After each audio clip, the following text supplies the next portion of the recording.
Le train gisait sur le flanc, tel un bison abattu, lourd contre nature. Ses wagons tordus pointant vers le ciel comme des côtes brisées. La fumée s'élevait encore des sections avant, se mêlant à l'odeur de bois brûlé et d'huile. Des gens rampaient entre les débris, criaient, appelaient à l'aide, mais leurs voix se perdaient dans le silence infini des prairies. Ryder Cross mit pied à terre près d'un wagon de 3e classe renversé et balaya les lieux du regard. Il passait par là quand il avait entendu le fracas. Il avait d'abord pensé à un orage, mais le ciel était pur comme du cristal. Puis, il avait vu la fumée à l'horizon et avait compris. Quelque chose était arrivé à la ligne de chemin de fer qui s'étendait de Denver vers Cheyenne. Il n'avait pas l'intention de s'arrêter. Il avait ses propres affaires, ses propres problèmes, et le malheur des autres ne le concernait pas. Mais son cheval avait de lui-même tourné vers le lieu de l'accident, comme s'il sentait qu'on avait besoin d'aide là-bas. Et Ryder ne l'en avait pas empêché. Peut-être que sa conscience n'était pas encore tout à fait morte en lui après toutes ces années. Il s'approcha du wagon le plus proche et jeta un œil à l'intérieur. Des gens y gisaient, certains gémissaient, d'autres étaient silencieux. Ryder tendit la main à un homme âgé et l'aida à sortir. L'homme hocha la tête en signe de gratitude, serrant contre sa poitrine une valise éventrée, et s'éloigna en boitant. Ryder continua d'avancer. Dans un des compartiments, à moitié enseveli sous la terre et les débris, il remarqua une silhouette féminine. Elle était assise contre la paroi, les genoux serrés dans ses bras, et regardait dans le vide. Ses cheveux châtains s'étaient échappés de sa coiffure. Sa robe, d'un vert sombre, avec de simples manchettes, était déchirée à l'épaule, et une éraflure fraîche était visible sur son front. « Mademoiselle », l'appela Ryder en lui tendant la main. « Êtes-vous blessée ?» Elle leva lentement les yeux vers lui, des yeux gris, presque transparents, comme l'eau d'un torrent de montagne. Ils ne reflétaient aucune peur, seulement une profonde confusion, un désarroi total. « Je ne sais pas, » répondit-elle doucement. « Je ne me souviens pas. » Ryder fronça les sourcils. « De quoi ne vous souvenez-vous pas ?»« De rien. » Sa voix trembla. « Je ne sais pas qui je suis, où je suis, pourquoi je suis ici. » Il s'accroupit devant elle, scrutant son visage. La jeune femme était jeune, 25 ans tout au plus. Vêtue simplement mais avec soin, ni comme la femme d'un fermier, ni comme une riche citadine. Ses mains étaient propres, sans callosité, et ses ongles soignés. Manifestement pas le genre de femme habituée au dur labeur. « Avez-vous reçu un choc violent ?» demanda-t-il. Elle toucha son front et grimaça. « Probablement. Je ne me souviens pas du choc. Je me souviens seulement d'un grondement, un fracas, et puis plus rien. » Ryder expira.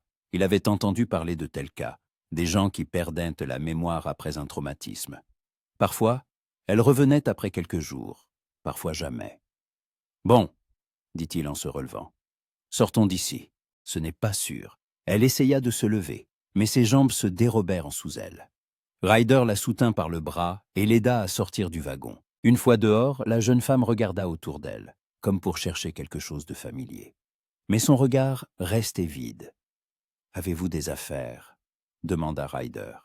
Elle secoua la tête. « Je ne sais pas. Je ne me souviens de rien. » Il fouilla ses poches. Dans l'une, il trouva un petit mouchoir. Dans l'autre, une enveloppe pliée. Il la sortit et la déplia. À l'intérieur se trouvait une lettre, écrite d'une écriture féminine soignée. Que doit s'insincere. Ryder fixa la lettre comme si elle y était écrite dans une langue indienne. Il relisait les lignes encore et encore, essayant de comprendre ce qui se passait. Elizabeth Hart, une épouse par correspondance. Son épouse. Sauf qu'il n'avait jamais commandé d'épouse. Il leva lentement les yeux vers la jeune femme. Elle se tenait devant lui, les mains serrées contre sa poitrine, et le regardait avec espoir, comme si cette lettre pouvait tout expliquer. Êtes-vous Elizabeth Hart? Demanda-t-il prudemment. Elle cligna des yeux. Je ne sais pas. Peut-être. C'est mon nom? Ryder serra les mâchoires. Il ne comprenait pas ce qui se passait. Quelqu'un avait commandé une épouse en son nom. Pourquoi? Ou était-ce une erreur? Peut-être que la lettre était destinée à un autre Ryder Cross. Mais son nom était rare. Et le ranch près de la rivière South Platte aussi. C'était bien de lui qu'il s'agissait. « Écoutez » commença-t-il, mais la jeune femme vacilla soudainement. Il la rattrapa et l'assit par terre. « Vous avez besoin d'un médecin. Je suis juste fatiguée, murmura-t-elle. Et j'ai la tête qui tourne. » Ryder regarda autour de lui. Les gens s'agitaient, mais personne ne semblait en mesure d'aider. La ville la plus proche, Greeley, était à 2 heures de route. Mais la jeune femme n'y arriverait probablement pas. Elle avait besoin de repos, de nourriture et d'eau propre. Et elle avait besoin d'aide. Ryder regarda de nouveau la lettre. Elizabeth Hart, une épouse par correspondance. Son épouse, qu'il n'avait pas commandée. Il pouvait partir sur le champ. La laisser ici, laisser quelqu'un d'autre s'en occuper. Il avait sa propre vie, ses propres ennuis. Un ranch qui tenait à peine debout. Des dettes qui lui pesaient comme une pierre sur la poitrine. Il n'avait pas besoin d'une femme étrangère qui ne se souvenait même pas de son nom. Mais quand il regarda son visage, pâle, désemparé, avec ses yeux gris pleins d'une supplication silencieuse, quelque chose vacilla en lui. « D'accord, » souffla-t-il. « Vous venez avec moi, au moins jusqu'à ce que vous repreniez des forces. » Elle leva les yeux vers lui, et une lueur de gratitude brilla dans son regard. « Merci, » murmura-t-elle. « Je ne sais pas comment vous remercier. »« Pas la peine, » répondit Ryder en l'aidant à se relever. « Tenez-vous bien. » Il l'amena à son cheval, l'aida à monter en selle. Il s'assit derrière elle et prit les rênes. Le cheval se mit en marche, s'éloignant lentement du lieu de l'accident. Ryder chevauchait en silence, sentant la jeune femme se presser contre son torse pour ne pas tomber. Sa respiration était régulière, mais il sentait sa tension. Elle ne se souvenait de rien, ni de son passé, ni de la raison pour laquelle elle venait à lui.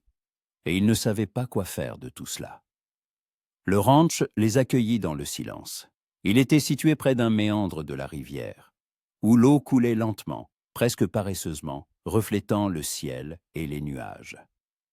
La maison était petite, un seul étage, en rondin noirci par le temps, avec un porche incliné et des marches qui grinçaient. À côté se trouvait une grange, et derrière, un enclos pour le bétail, presque vide. Seulement 3 vaches et quelques poules. Autrefois, il y en avait eu plus. Autrefois, le ranch était prospère. Ryder aida la jeune femme à descendre de cheval et la fit entrer. La maison était simple, une grande pièce servant à la fois de cuisine et de salon, une petite chambre au fond et un cellier pour les provisions. Les meubles étaient vieux, usés, mais propres. Ryder veillait à l'ordre, même s'il vivait seul. « Asseyez-vous » dit-il en désignant une chaise près de la table. « Je vais vous apporter de l'eau. » Elle s'assit docilement, les mains jointes sur ses genoux. Ryder puisa de l'eau dans un seau, en versa dans une tasse et la lui tendit. Elle but avidement, sans s'arrêter. « Merci » murmura-t-elle en s'essuyant les lèvres du revers de la main. Ryder hocha la tête, adossé au mur. Il la regardait, essayant de décider de la suite. Elle était assise devant lui, fragile et perdue, et ses yeux ne posaient qu'une seule question. Et maintenant? Écoutez, commença-t-il en sortant la lettre de sa poche. Je ne sais pas qui vous êtes, et je ne sais pas pourquoi cette lettre était dans votre poche, mais je vais être honnête avec vous. Je n'ai jamais commandé d'épouse par correspondance. Elle cligna des yeux, fronçant les sourcils. Alors pourquoi votre nom y figure-t-il? Je ne sais pas, admit Ryder. Peut-être que quelqu'un a fait une blague. Peut-être une erreur d'adresse. Peut-être que quelqu'un voulait me piéger. Je ne sais pas. Elle baissa les yeux sur ses mains, Alors je ne suis pas votre fiancé. Non, répondit-il fermement. Vous n'êtes pas ma fiancée, mais je ne vais pas vous laisser à la rue. Vous resterez ici jusqu'à ce que vous vous souveniez de qui vous êtes, ou jusqu'à ce que quelqu'un vous retrouve. Elle leva les yeux vers lui, et il y avait une telle gratitude dans son regard que Ryder se sentit mal à l'aise. « J'essaierai de ne pas être un fardeau, » dit-elle doucement. « Je peux aider. Cuisiner, nettoyer, m'occuper des animaux? Je ne sais pas si je sais le faire, mais j'essaierai. » Ryder eut un petit rire sec. « On verra. D'abord, vous devez vous reposer. La chambre est là, dit-il en désignant la porte. Allez vous coucher, dormez un peu, je vous réveillerai pour le dîner. » Elle se leva mais ne bougea pas. Elle se tenait là, le regardant, comme si elle voulait dire quelque chose, mais ne savait pas comment. « Comment dois-je vous appeler » demanda-t-elle enfin. « Ryder » répondit-il. « Juste Ryder. »« Ryder » répéta-t-elle, comme pour goûter le nom. « D'accord. Et moi ?» Il haussa les épaules. « Tant que vous ne vous souvenez pas de votre nom, vous pouvez en choisir un. » Elle réfléchit un instant, puis hocha la tête. « Elisabeth, puisque c'est écrit dans la lettre. » Ryder ne s'y opposa pas. « Qu'il en soit ainsi. » Au moins, elle avait un nom. Elle entra dans la chambre et ferma la porte derrière elle. Ryder resta seul. Il s'assit à table, sortit la lettre, la relut. Elizabeth Hart, une épouse par correspondance. Quelqu'un l'avait envoyée ici, mais pourquoi? Il se souvint de son visage, sérieux, désemparé, avec ses yeux transparents. Elle n'avait pas l'air d'une menteuse, plutôt d'une victime dans le jeu de quelqu'un d'autre. Mais de qui? Ryder plia la lettre et la rangea dans sa poche. Il n'avait pas la réponse, mais il sentait que cette histoire ne faisait que commencer. Le soir, Ryder prépara le dîner, simple, sans fioriture. De la viande grillée, des haricots, du pain. Il réveilla Elisabeth et ils s'assirent à table. Elle mangeait en silence, lentement, comme si chaque bouchée lui coûtait un effort. Ryder n'insista pas pour engager la conversation. Lui-même n'aimait pas les paroles superflues. Mais quand le dîner fut terminé, elle leva les yeux vers lui et demanda « Vous vivez seul ici ?» « Oui, » répondit Ryder. « Et avant, vous aviez une famille. » Il hésita, puis hocha la tête. « J'en avais une. Mes parents. Mais ils sont morts il y a quelques années. Je suis désolé, » dit-elle doucement. Ryder haussa les épaules. « C'est la vie. » Elle baissa les yeux sur ses mains. « Je me demande si j'ai une famille. Quelqu'un qui m'attend. »« Sûrement, » répondit Ryder. « Quand la mémoire vous reviendra, vous vous souviendrez. » Elle hocha la tête, mais il nie. Il n'y avait aucune certitude dans son regard. Ils restèrent assis en silence, écoutant le vent souffler dehors. Au loin, un coyote hurla et Elisabeth tressaillit. « N'ayez pas peur, » dit Ryder. « Il ne s'approche pas, dit Europa. » Elle esquissa un faible sourire. « Je n'ai pas peur, c'est juste inhabituel. » Ryder se leva et commença à débarrasser la table. Elisabeth se leva à son tour, prit les assiettes et les porta à l'évier. Il voulut l'arrêter, mais se ravisa. Qu'elle le fasse si elle le voulait. Ils firent la vaisselle ensemble, en silence, et Ryder se surprit à penser que cela lui plaisait. Non pas la solitude, mais la présence de quelqu'un à ses côtés. Une présence calme, discrète. Quand tout fut rangé, Elisabeth se tourna vers lui.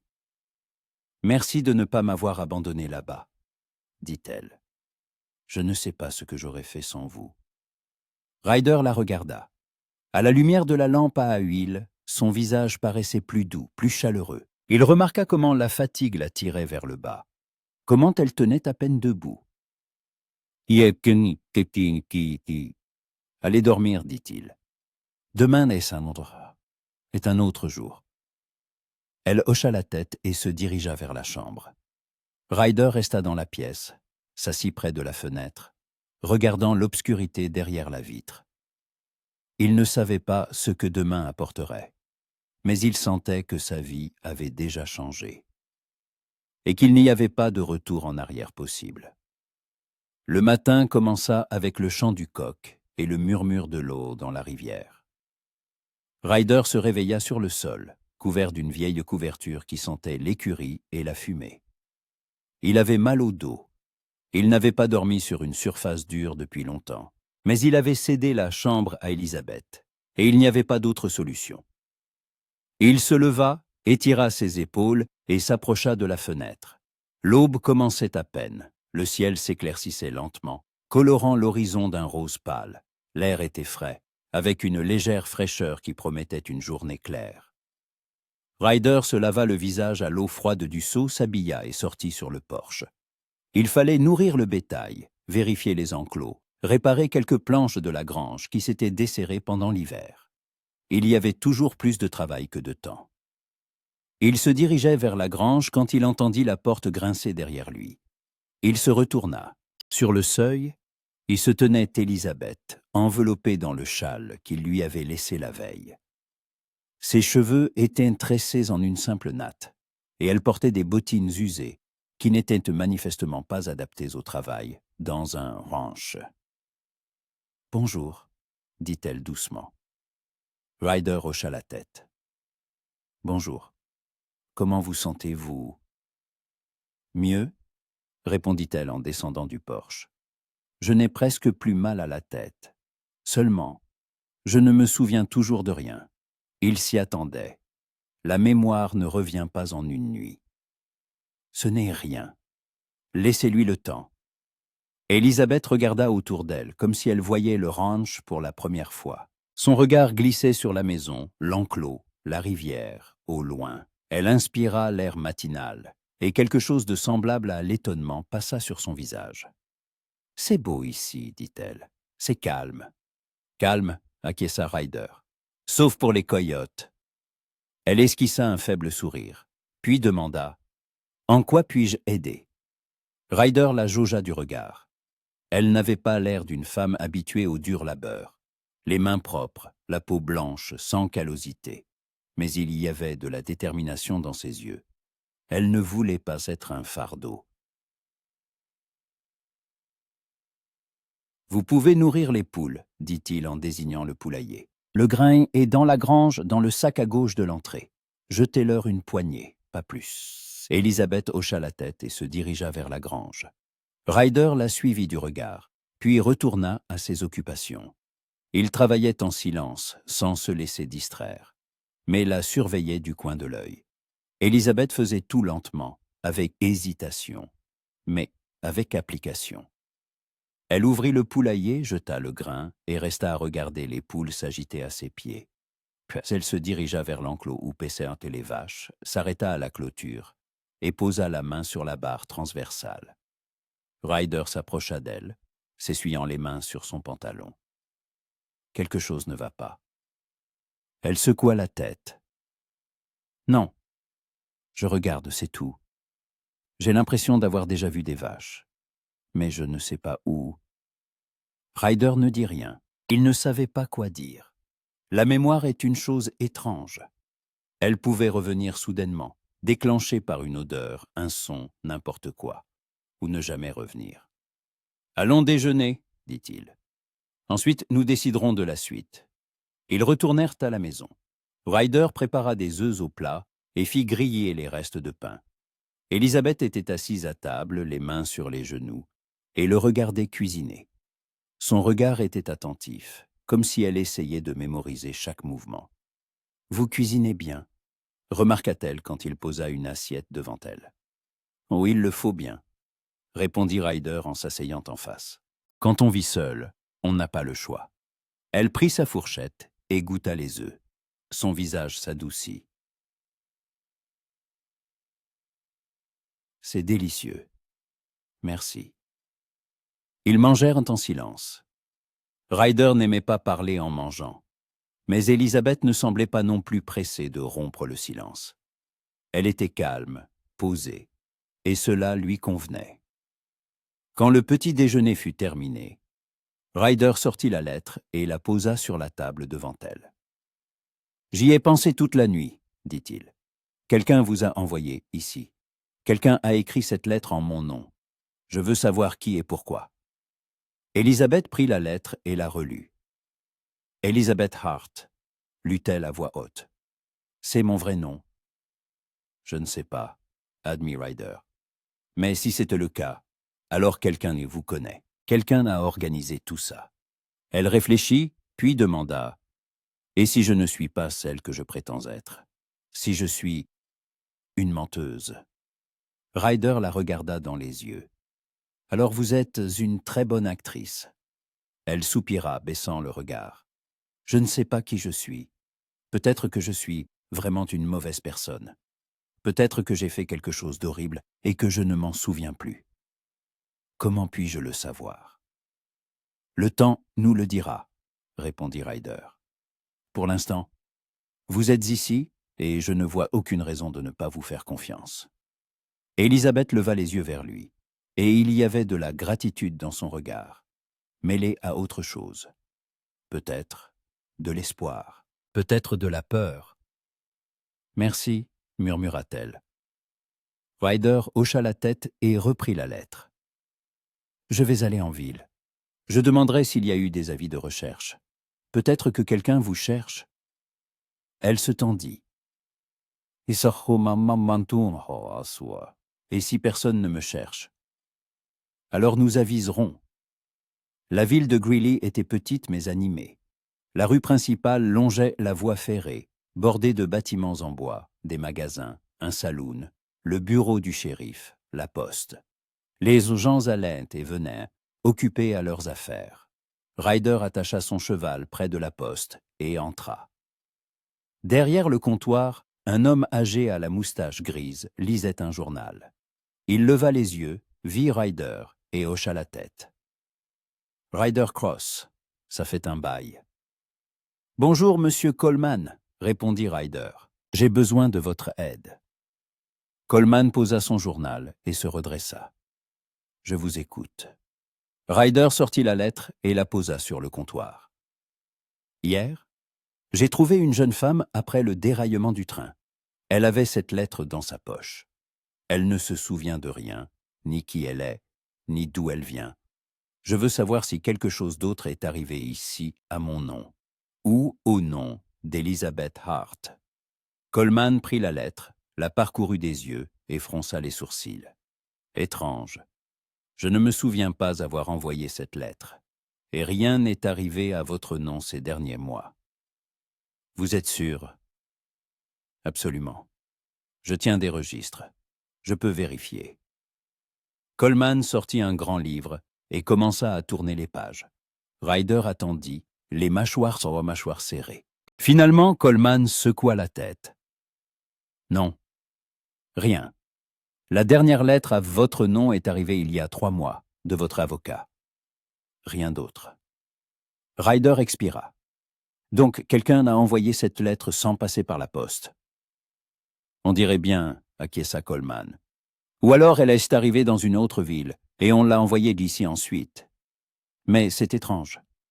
Normalement, les épouses bâties par correspondance passent par des agences, et tout est documenté. » Ryder reprit la lettre.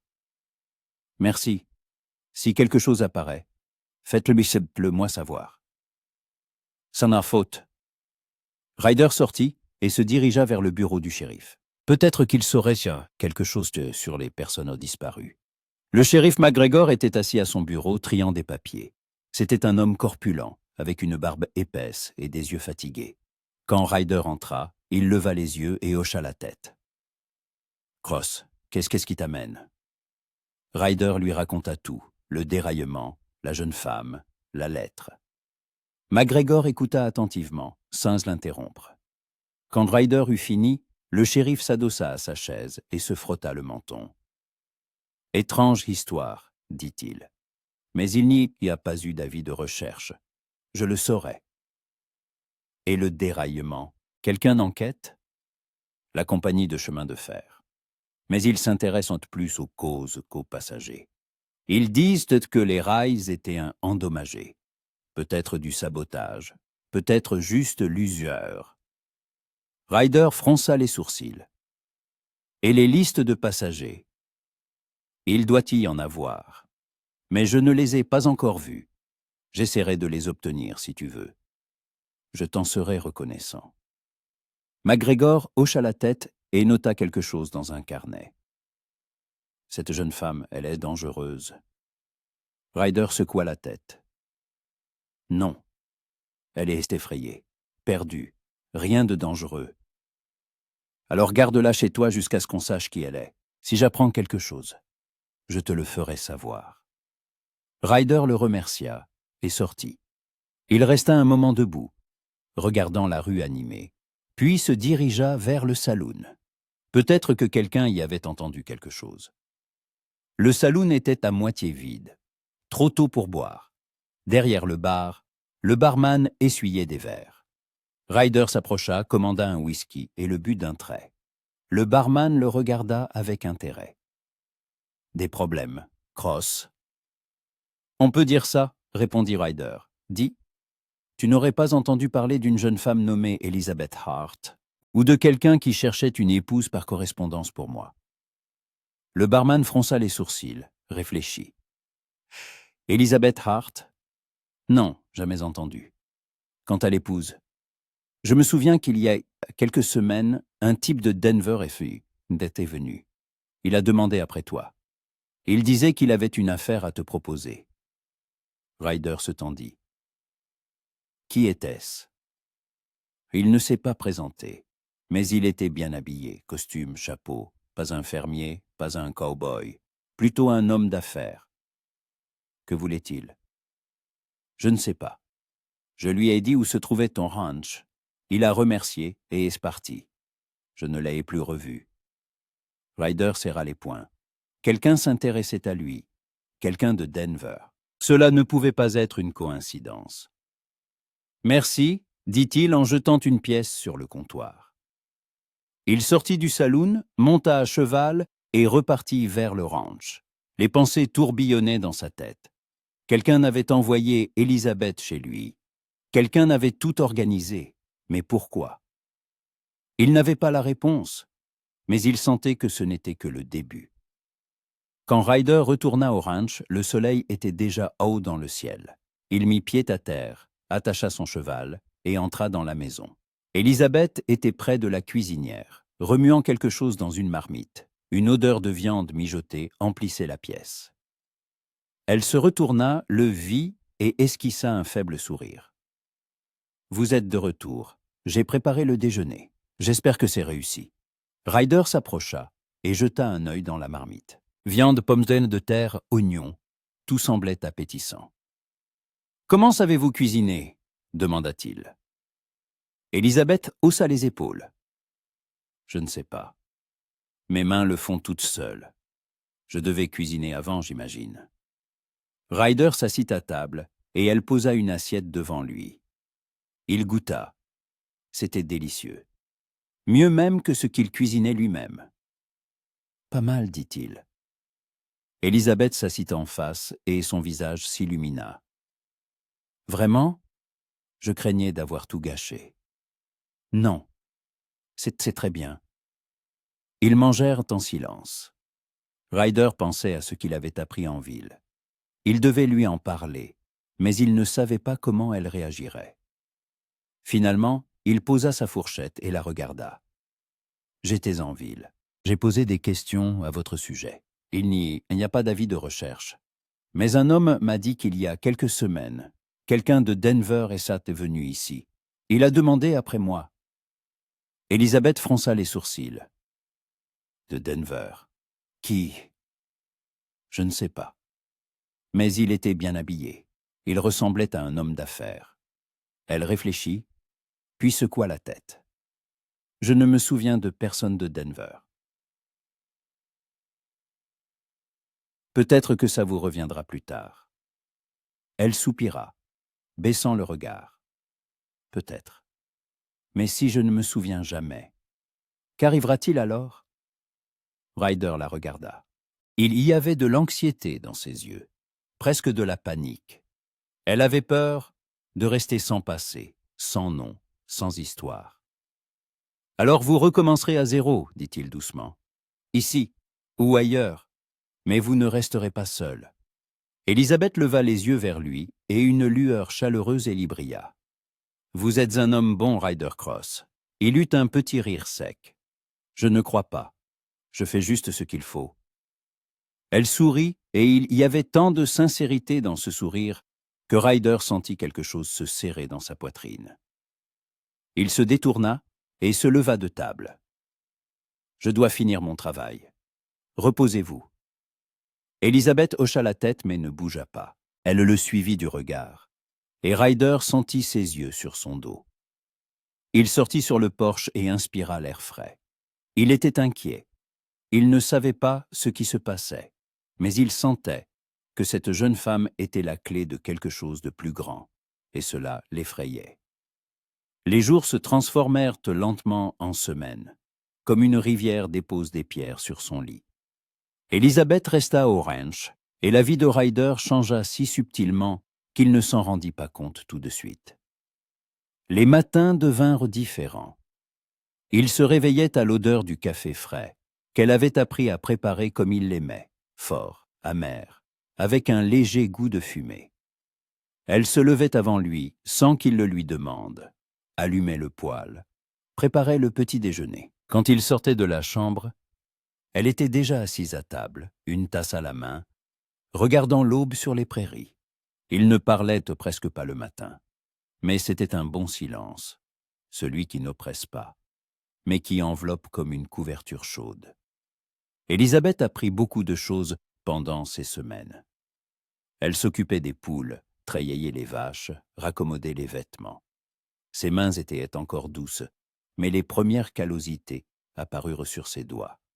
Elle ne se plaignait pas, grimaçant seulement parfois quand elle pensait qu'il ne la voyait pas. Ryder l'observait en cachette. Il était fasciné par sa façon de bouger, avec fluidité, comme si chaque geste avait été répété pendant des années. Par sa façon de parler, doucement mais distinctement, choisissant ses mots avec soin. Par sa façon de regarder le monde, avec une curiosité mêlée d'une légère tristesse, comme si elle cherchait quelque chose de perdu. Sa mémoire ne revenait pas. Parfois, elle s'arrêtait au milieu d'une tâche, fermait les yeux, comme pour essayer de se souvenir de quelque chose. Mais ensuite, elle secouait la tête et continuait. Ryder ne la pressait pas. Il comprenait que la mémoire n'est pas quelque chose que l'on peut forcer. Elle reviendrait d'elle-même, quand elle serait prête, ou elle ne reviendrait jamais. Mais il commençait à s'habituer à sa présence, à la façon dont elle s'asseyait à table le soir, raccommodant sa chemise à la lumière de la lampe, à la façon dont elle fredonnait doucement quand elle pensait qu'il ne l'entendait pas, à la façon dont elle le regardait parfois, d'un regard long et pensif qu'il ne parvenait pas à déchiffrer. Un soir, alors qu'ils étaient assis sur le porche à regarder le soleil se coucher derrière l'horizon, colorant le ciel de pourpre et d'or, Élisabeth demanda « Vous n'avez jamais été mariée ?» Ryder la regarda de côté. Elle était assise sur une marche, les genoux serrés dans ses bras, et regardait au loin. Son profil était doux dans la lumière du soir, et ses cheveux, dénoués après une journée de travail, tombaient sur ses épaules. « Non, » répondit-il, « je n'ai pas eu le temps. » « Ou il n'y a pas eu la bonne femme ?» suggéra-t-elle doucement. Ryder garda le silence. Il aurait pu mentir, dire quelque chose de vague. Mais avec elle, il ne voulait pas mentir. « Il y en a eu une, » dit-il enfin. « Il y a longtemps, nous devions nous marier, mais ça n'a pas marché. » Élisabeth tourna la tête et le regarda. Il n'y avait pas de curiosité dans ses yeux, seulement de la compréhension. Que s'est-il passé? Ryder serra les mâchoires. Il n'aimait pas se souvenir de cette histoire, mais les mots sortirent d'eux-mêmes. Son père était contre. Il a dit que je n'étais pas digne d'elle, que je n'avais pas d'avenir. que mon ranch ne valait pas un clou. Elle l'a écouté. Elle a épousé un autre homme, un riche marchand de Denver. J'ai reçu l'invitation au mariage par la poste. Elizabeth soupira doucement. Je suis désolée. Ne le soyez pas, coupa Ryder. C'était il y a longtemps. J'ai oublié depuis. Mais elle le regarda comme si elle pouvait voir à travers lui, voir qu'il n'avait pas oublié, que cette blessure faisait encore mal, même si elle était cicatrisée. Son père avait raison sur un point, dit Ryder en regardant le coucher de soleil. Mon ranch ne vaut vraiment pas grand-chose, surtout après ce qui s'est passé. Que s'est-il passé? Demanda Elizabeth prudemment. Ryder resta silencieux un moment, puis il parla. Il raconta lentement, sans émotion excessive. Mais chaque mot lui coûtait. Il y a 5 ans, j'ai contracté un prêt à la banque. Je voulais agrandir le ranch, acheter plus de bétail, embaucher des ouvriers. Le banquier, M. William Hart de Denver, a accepté de me prêter l'argent en hypothéquant la terre. J'ai signé les papiers sans les lire. Je pensais que tout était honnête. Mais le taux d'intérêt était exorbitant. Je ne pouvais pas rembourser autant. J'ai essayé, j'ai vendu du bétail. Je me suis privé de tout. Mais la dette ne faisait que croître. Hart exigeait le remboursement, menaçant de saisir le ranch. J'ai consulté un avocat, mais il m'a dit que le contrat était légal. J'étais pris au piège. Elizabeth écoutait en silence, sans l'interrompre. Son visage avait pâli. « Et qu'avez-vous fait » demanda-t-elle doucement. « J'ai presque tout vendu » répondit Ryder. « Le bétail, les chevaux, le matériel. J'ai à peine réussi à garder le ranch. Mais maintenant, je n'ai presque plus rien. 3 vaches, quelques poules, la maison. C'est assez pour survivre, mais pas plus. Hart me tient toujours à la gorge. Chaque mois, je le paie. Et chaque mois, je pense que c'est le dernier. » Elizabeth baissa les yeux sur ses mains. « Monsieur William Hart, » répéta-t-elle, « de Denver. » Ryder hocha la tête. « Oui, vous le connaissez ?» Elle secoua la tête. « Non, je ne me souviens pas. Mais le nom Hart, c'est mon nom de famille. Du moins, c'est ce qui est écrit dans la lettre. » Ryder se figea. Il n'y avait pas pensé avant. Elizabeth Hart, William Hart, le même nom de famille. « Vous pensez qu'il y a un lien ?» demanda-t-il. « Je ne sais pas, » murmura Elizabeth. « Peut-être que c'est une coïncidence. Hart est un nom de famille courant. » « Peut-être, » acquiesça Ryder. Mais au fond de lui, il ne croyait pas aux coïncidences. Ils restèrent assis en silence, plongés dans leurs pensées. Le soleil se coucha complètement, et le ciel s'assombrit, parsemé d'étoiles. Au loin, un coyote hurla, et un autre lui répondit. Finalement, Elizabeth se leva et épousseta sa jupe. Elle portait maintenant une simple robe grise que Ryder avait trouvée dans un vieux coffre de sa mère. Elle était un peu grande, mais elle l'avait reprise. Et maintenant, elle lui allait bien. « Il est temps pour moi d'aller dormir, » dit-elle. « Bonne nuit, Ryder. »« Bonne nuit, » répondit-il. Elle entra dans la maison et ferma la porte derrière elle. Ryder resta sur le porche, regardant dans l'obscurité. Ses pensées tournaient autour d'une seule chose, le nom de famille. Hart. Était-elle vraiment une parente du banquier qui l'avait ruinée? Tout cela faisait-il partie d'un plan? Mais pourquoi? Qu'est-ce que Hart pouvait gagner en lui en voyant une jeune femme amnésique? Ryder n'avait pas la réponse, mais il sentait que la vérité était proche et qu'elle ne lui plairait pas. Le lendemain matin, alors que Ryder sortait de la maison, il vit un cavalier sur la route. L'homme avançait lentement, sans se presser, et sa silhouette se découpait nettement sur le ciel matinal. Ryder plissa les yeux, essayant de distinguer son visage. Le cavalier s'approcha, et Ryder le reconnut. C'était M. Colton, le directeur de la banque de Hart. Un homme petit et mince, en costume et chapeau noir, avec un visage étroit et des yeux froids. Ryder serra les poings. Colton ne venait que pour une seule raison, réclamer de l'argent.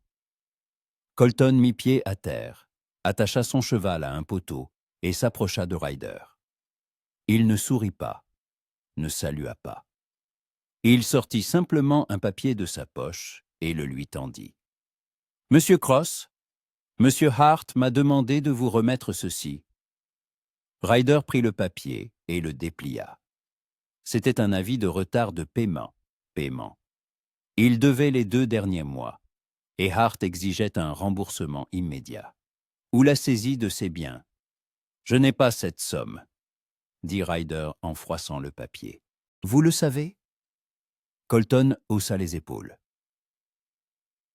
« Ce n'est pas mon problème. Un contrat est un contrat. Soit vous payez, soit le ranch revient à Monsieur Hart. »« Donnez-moi du temps, » demanda Ryder. « 1 mois de plus, je trouverai l'argent. » Colton secoua la tête. « Monsieur Hart ne veut plus attendre. Vous avez 2 semaines. Après cela, nous saisirons le ranch. » Ryder sentit la colère monter en lui. Il voulait attraper Colton par le col, le jeter à terre, lui faire ravaler toute son arrogance. Mais il se retint.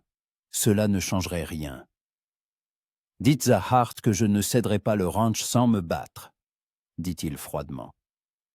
Colton eut un sourire méprisant. « Battez-vous autant que vous voulez. La loi est de notre côté. » Il monta à cheval, fit demi-tour et s'éloigna. Ryder le regarda partir, serrant les mâchoires si fort que ses dents lui faisaient mal. Il retourna à la maison. Elisabeth se tenait près de la fenêtre, pâle, les yeux écarquillés. Elle avait tout vu. « C'est à cause de moi ?» demanda-t-elle doucement. « Non, » répondit Ryder. « Ça a commencé bien avant vous. » Mais elle ne le crut pas. Il le voyait sur son visage. « Je vais partir, dit-elle. Je ne veux pas être fou d'être un fardeau. Je trouverai un autre endroit. »« Non, » dit Ryder brusquement. « Vous restez.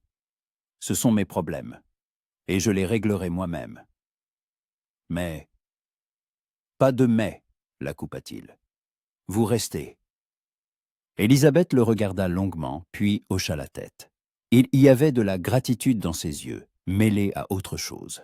Peut-être de la culpabilité, peut-être de la peur. Ryder se détourna et sortit sur le porche. Il ne savait pas quoi faire. 2 semaines. Il n'avait que 2 semaines pour trouver l'argent, ou tout perdre. Il regarda le ranch, la maison, la grange, l'enclos. C'était tout ce qui lui restait de son père, de sa mère, de son passé. Il ne pouvait pas le perdre. Mais il n'avait pas d'argent. Il serra les poings, regardant l'horizon. Quelque part, là-bas, à Denver, William Hart était assis et planifiait comment lui prendre ce qui lui restait. Et Ryder ne pouvait rien faire. Où le pouvait-il? Il retourna à la maison. Elisabeth était assise à table, le visage dans les mains. Quand il entra, elle releva la tête. Des larmes brillaient dans ses yeux. « Pardon, » murmura-t-elle. « Pardon de vous avoir causé tant de problèmes. » Ryder s'approcha et s'assit en face d'elle. « Vous n'y êtes fini pour rien, » dit-il doucement. « Ce n'est pas de votre faute. Mais le nom de famille, Hart, et si j'ai vraiment un lien avec cet homme, et si tout cela fait partie d'un plan? » « Alors nous découvrirons la vérité, » répondit Ryder. « Ensemble. » Elisabeth le regarda, et une lueur chaleureuse brilla dans ses yeux. « Pourquoi êtes-vous si bon avec moi ?» demanda-t-elle. « Je suis une étrangère. Je ne peux rien vous donner. » Ryder garda le silence. Il ne savait pas comment répondre, mais les mots vinrent d'eux-mêmes. « Parce que vous n'êtes pas une étrangère, » dit-il. « Plus maintenant. » Elisabeth soupira, et une larme coula sur sa joue. Ryder tendit la main et l'essuya avec son pouce. Sa peau était chaude, douce. Ils restèrent ainsi, immobiles, se regardant dans les yeux. Et Ryder sentit que quelque chose changeait entre eux. Quelque chose d'insaisissable mais d'important. Il retira sa main et se détourna. « Je vais aller à Denver, dit-il. Je parlerai à Hart. Peut-être qu'on pourra trouver un arrangement. »« Je viens avec vous, dit Elizabeth. »« Non. »« S'il vous plaît, sa voix était ferme. Si j'ai un lien avec lui, je dois le savoir. Je dois le voir. Peut-être que cela m'aidera à me souvenir. » Ryder la regarda. Elle avait raison. Peut-être qu'une rencontre avec Hart lui rendrait la mémoire. Et alors, s'il saurait Yann, c'est la vérité. « D'accord, accepta-t-il. Nous irons ensemble. » Elizabeth hocha la tête et une lueur de détermination passa sur son visage. Ils se préparèrent. Rapidement, Ryder attela le cheval à une petite charrette et y chargea des provisions. Elizabeth mit son châle et s'assit à côté de lui. Ils se mirent en route, laissant le ranch derrière eux. Devant eux s'étendait la route de Denver, longue et inconnue, et Ryder sentait que ce voyage allait tout changer. La route vers Denver s'étendait à travers les prairies, longeant des collines couvertes d'herbes sèches, passant près de rares fermes perdues dans la plaine infinie. Le ciel au-dessus d'eux était immense, d'un bleu pâle, avec quelques nuages qui flottaient lentement, comme s'ils n'étaient été pressés d'arriver nulle part. Le vent soufflait sur leurs visages, apportant l'odeur de l'absinthe et de la terre sèche. Ryder conduisait la charrette en silence, tenant fermement les rênes. Elizabeth était assise à côté de lui, enveloppée dans son châle, et regardait droit devant. Ils ne parlaient presque pas, chacun était plongé dans ses pensées. Ryder pensait à ce qu'il dirait à Hart. Il ne se faisait aucune illusion. Le banquier n'était pas du genre à faire des concessions. Hart était un homme dur et calculateur qui avait bâti sa fortune sur le malheur des autres. Mais Ryder devait essayer, au moins pour le ranch, au moins pour la mémoire de son père. Elizabeth, quant à elle, pensait à autre chose. Elle essayait de se souvenir de quelque chose. Ne serait-ce qu'un fragment de son passé qui pourrait expliquer qui elle était et pourquoi son nom de famille était le même que celui de l'homme qui ruinait Ryder. Mais sa mémoire restait un mur sourd, impénétrable et froid. Parfois, elle se surprenait à regarder Ryder. Son profil, dur, aux traits marqués, la peau tannée, une cicatrice au-dessus du sourcil qu'il s'était faite à 15 ans en tombant de cheval. Il lui avait raconté cela un soir, alors qu'ils étaient assis près de la cheminée. Elle avait retenu chaque mot. Elle retenait tout de lui. Sa façon de bouger, avec assurance, sans geste superflu. Sa façon de parler, brièvement, mais avec précision. La façon dont il la regardait parfois, d'un regard long et pensif, qui faisait battre son cœur plus vite. Elizabeth comprenait qu'elle s'attachait à lui, trop fort, trop vite, mais elle ne pouvait pas s'en empêcher. Il était le seul à ne pas s'être détourné d'elle quand elle n'était personne, le seul à lui avoir donné un toit sans rien demander en retour. Et plus elle passait de temps à ses côtés, plus elle sentait qu'elle ne voulait pas partir. Même si sa mémoire revenait, même s'il s'avérait qu'elle avait une autre vie, un autre endroit. Elle voulait rester ici, avec lui. Mais il était trop tôt pour en parler, bien trop tôt. Ils s'arrêtèrent pour la nuit près d'un ruisseau, à l'ombre de quelques arbres. Ryder alluma un feu et prépara le dîner, simple mais nourrissant. Ils mangèrent en silence, écoutant le crépitement des bûches dans le feu et le murmure de l'eau chaude dans le ruisseau. Quand le dîner fut terminé, Ryder étendit les couvertures, une pour elle, une pour lui, à quelques pieds de distance. Elizabeth s'allongea, enveloppée dans son châle, et regarda les étoiles. Il y en avait tant que le ciel semblait parsemé de diamants. « As-tu déjà pensé à partir d'ici » demanda-t-elle doucement. Ryder était allongé sur le dos, les mains sous la tête. « Pour aller où ?»« Je ne sais pas. Dans un autre État, un autre pays, quelque part où l'on peut tout recommencer. » Il resta silencieux un moment, puis répondit. « J'y ai pensé. Quand tout a commencé à s'effondrer, j'ai pensé qu'il serait plus simple de tout abandonner et de partir. Mais je n'ai pas pu. Ce ranch, c'est tout ce qui me reste de ma famille. Si je pars, Je perds le dernier lien qui me rattache à eux. » Élisabeth tourna la tête et le regarda. À la lueur du feu, son visage paraissait plus doux, plus jeune. « Et si tu perds quand même le ranch ?» demanda-t-elle. « Que feras-tu alors ?» Ryder expira. « Je ne sais pas. Je devrais probablement chercher du travail, dans un autre ranch ou dans une mine, ou devenir mercenaire. Il y a des options, mais ce n'est pas ce que je veux. » « Et que veux-tu » Il se tourna vers elle, et leurs regards se croisèrent. Il y avait quelque chose de profond dans ses yeux, quelque chose qu'Élisabeth ne pouvait nommer, mais qu'elle sentait de tout son cœur. « Je veux l'impossible, » dit-il doucement.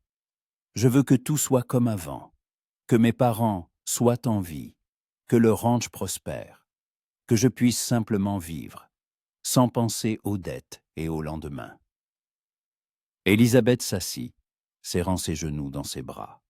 « Tu n'es pas seule, dit-elle. Moi aussi, je veux l'impossible.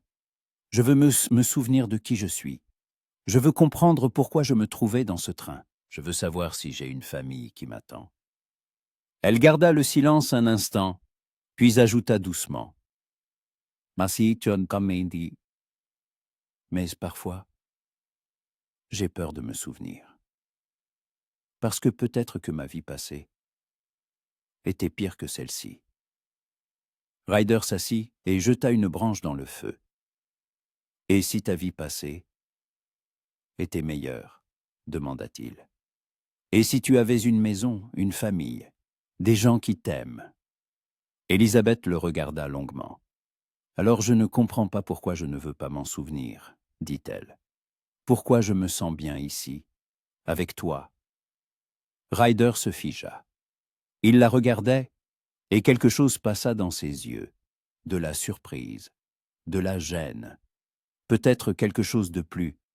« Élisabeth, je sais, » l'interrompit-elle. « Je sais que ce n'est pas bien, que je ne devrais pas m'attacher, que j'ai peut-être une autre vie, mais je ne peux rien y faire. » Elle se détourna, regardant le feu. Ses joues brûlaient, et elle sentait son cœur battre à tout rompre dans sa poitrine. Elle en avait trop dit, trop tôt. Ryder garda le silence. Il la regardait, et les pensées se bousculaient dans sa tête. Lui aussi ressentait cette attraction, ce lien qui s'était créé entre eux au fil des semaines. Mais il savait que c'était dangereux, qu'elle pourrait se souvenir et partir, qu'il pourrait se retrouver seul à nouveau. Mais quand il la regardait, son profil à la lueur du feu, le vent agitant ses cheveux, il comprenait qu'il ne voulait pas la laisser partir, même si cela signifiait qu'il souffrirait encore.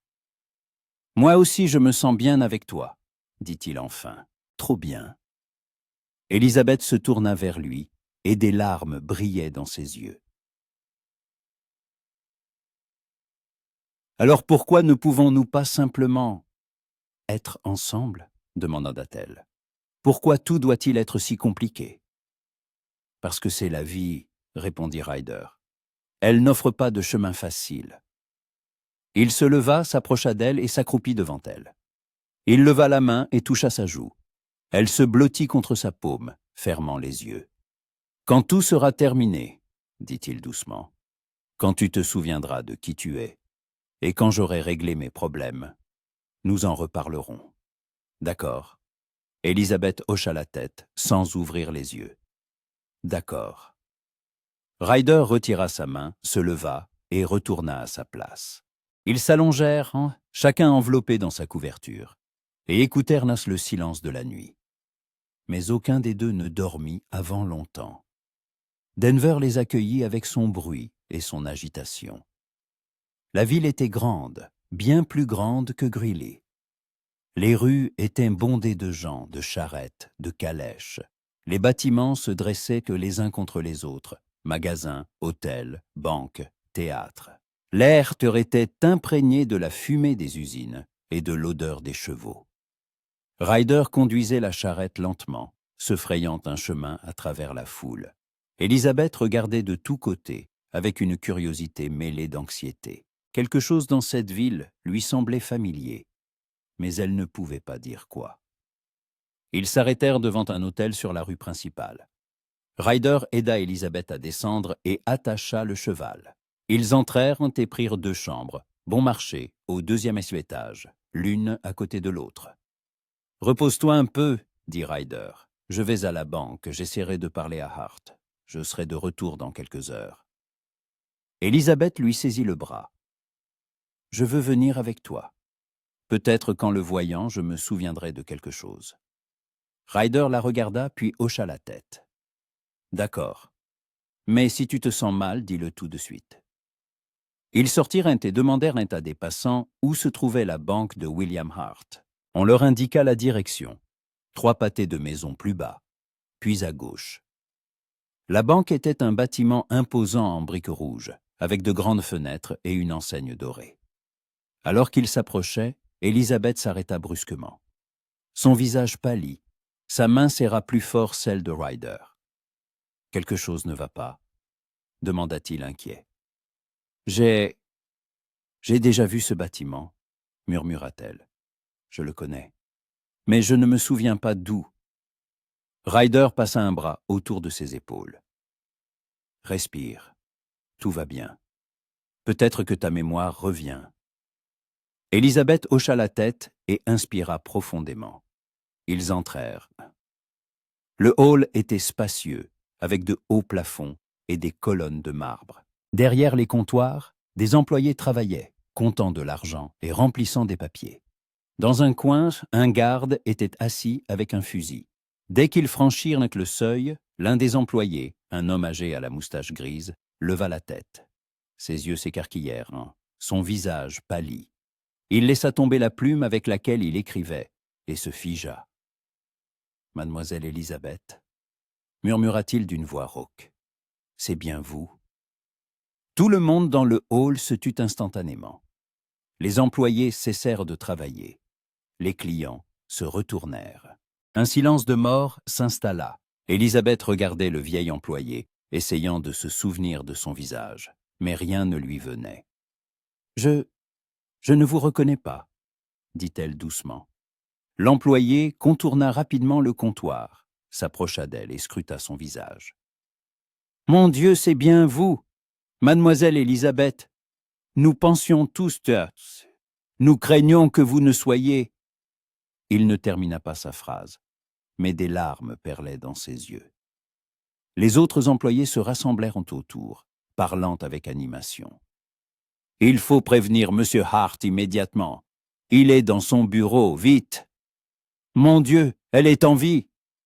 L'un des jeunes employés se précipita vers une porte au fond du hall, l'ouvrit sans frapper et disparut à l'intérieur. Quelques secondes plus tard, un cri en sortit, fort, plein d'une douleur et d'un soulagement incroyables à la fois. La porte s'ouvrit avec une telle force qu'elle heurta le mur. Dans l'embrasure apparut un homme, grand, aux larges épaules, les cheveux grisonnants. Son visage était déformé par l'émotion, le choc, l'incrédulité, l'espoir. William Hart se tenait sur le seuil de son bureau, les yeux rivés sur Elizabeth. Il la regardait comme s'il craignait de cligner des yeux, craignait qu'elle ne disparaisse. « Elizabeth » souffla-t-il, et sa voix tremblait. « Ma petite fille. » Il fit un pas en avant, puis un autre, puis se mit presque à courir à travers le hall. Les employés et les clients s'écartèrent. Hart s'arrêta devant elle, tendit la main et toucha sa joue avec des doigts tremblants. « Tu es en vie » murmura-t-il, et des larmes coulèrent sur ses joues. « Dieu soit loué, tu es en vie !» Et là, son sang-froid s'effondra.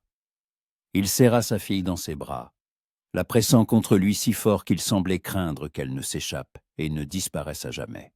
Ses épaules étaient secouées par des sanglots qu'il ne pouvait plus retenir. « Je pensais t'avoir perdu, » disait-il entre les larmes. « Je pensais ne plus jamais te revoir. 3 semaines, Elizabeth. 3 semaines que je te cherchais partout. J'ai envoyé des hommes sur les lieux de l'accident, engagé des détectives, publié des annonces dans tous les journaux. Je ne dormais plus, je ne mangeais plus. Je te croyais morte. » Élisabeth se tenait dans ses bras, sentant la chaleur de son corps, l'odeur de tabac cher et d'écaillères de Cologne. Elle ne se souvenait pas de cet homme, mais quelque chose en elle résonnait, quelque chose de profond, d'ancien, qui défiait la logique. Elle leva lentement les bras et le serra en retour. « Je suis désolée, murmura-t-elle, je suis tellement désolée. » Hart s'écarta, la tenant par les épaules, scrutant son visage.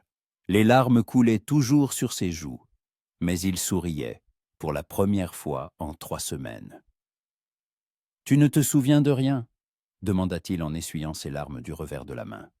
« Non, » admit Élisabeth. « J'ai perdu la mémoire après l'accident. Je ne me souviens ni de vous, ni de ma vie, ni de...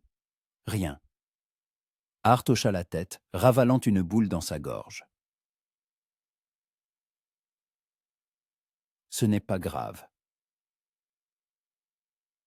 L'important, c'est que tu sois de retour.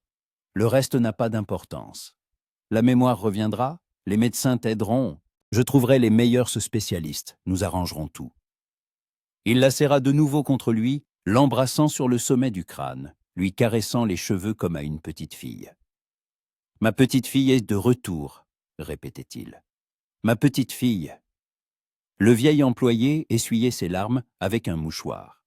Les autres employés ne cachaient pas non plus leur émotion. Plusieurs femmes travaillant à la banque pleuraient et ouvertement. Finalement, Hart s'écarta et regarda autour de lui, comme s'il ne remarquait que maintenant les gens qui les entouraient. Son regard tomba sur Ryder, qui se tenait à l'écart, observant la scène en silence. Le visage de Hart changea instantanément. La tendresse fit place à la méfiance. « Qui êtes-vous » demanda-t-il sèchement. Ryder se redressa. « Ryder Cross, j'ai trouvé votre fille après l'accident. Elle était blessée, amnésique. Je l'ai aidée. » Hart plissa les yeux. « Cross? Le même Cross qui me doit de l'argent ?»« Oui, » répondit Ryder fermement. Hart regarda Élisabeth, puis de nouveau Ryder. Une froideur apparut dans son regard. « Ma fille a vécu avec vous ?»« Oui, elle n'avait nulle part où aller. Elle ne se souvenait pas de qui elle était. Et vous n'avez pas pensé à l'amener ici, en ville, chez le shérif ?»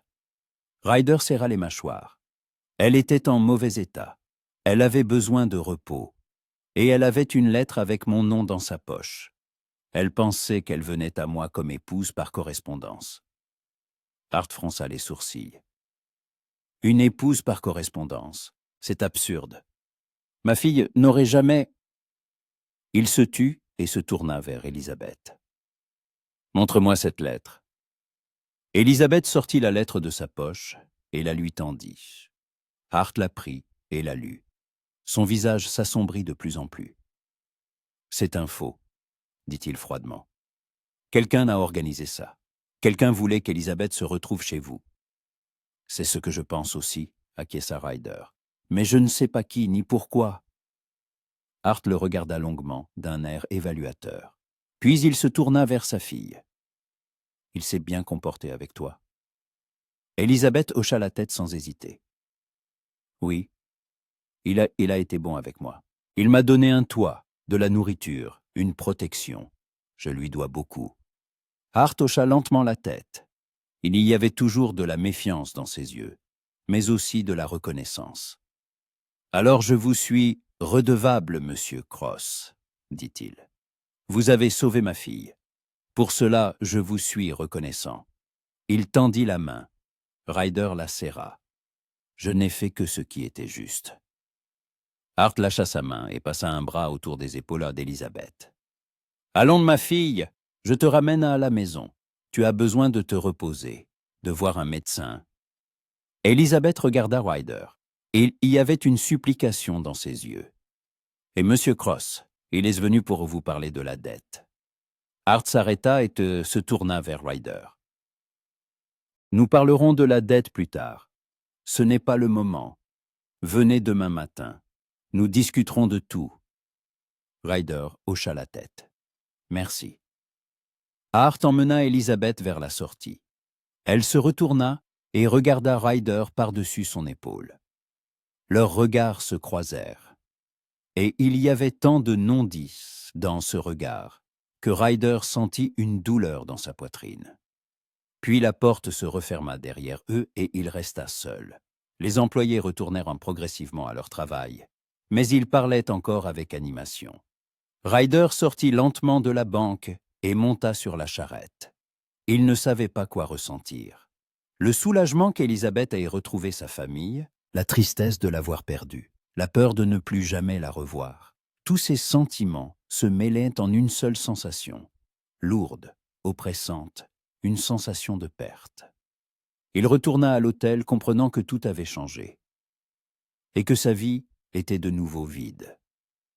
La maison de William Hart se dressait dans le quartier le plus riche de Denver, un manoir de 3 étages en pierre blanche, avec des colonnes à l'entrée, un jardin bien entretenu et un portail en fer forgé. Elizabeth le regardait depuis la fenêtre de la calèche et ne ressentait rien, ni reconnaissance ni chaleur, juste un beau bâtiment, rien de plus. La calèche s'arrêta à l'entrée. Le cocher ouvrit la porte et l'aida à descendre. Hart le suivit, la prit par le bras et la conduisit vers la maison. La porte s'ouvrit avant même qu'il n'ait gravi les marches. Sur le seuil se tenait une femme âgée en robe noire avec un tablier blanc, la gouvernante. Son visage était sévère. Mais quand elle vit Elizabeth, il se transforma. Ses lèvres tremblèrent.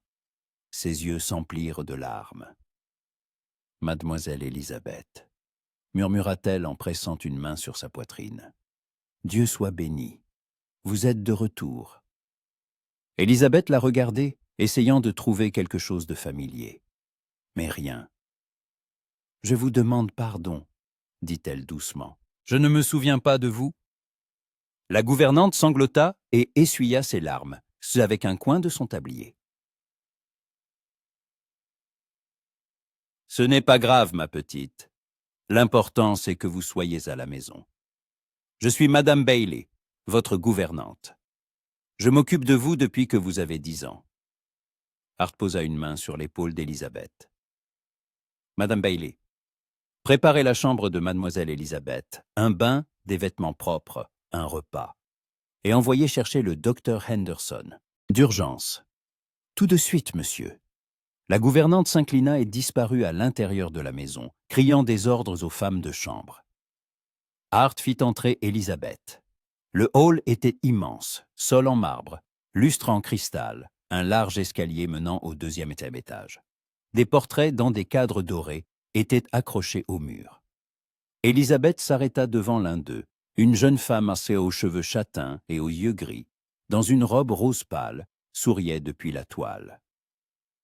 « C'est ta mère, » dit Hart doucement, s'arrêtant à côté d'elle. « Catherine. Tu lui ressembles beaucoup. » Elizabeth regardait le portrait, sentant quelque chose s'agiter en elle. Pas un souvenir, mais une sensation, chaleureuse, triste. « Elle était belle, » murmura Elizabeth. « Oui, » acquiesça Hart, « et bonne, et intelligente. Elle est morte de la fièvre quand tu avais 10 ans. Depuis, tu es tout ce qui me reste. » Il passa un bras autour de ses épaules, et sa voix trembla. « Quand tu as disparu, j'ai failli devenir fou.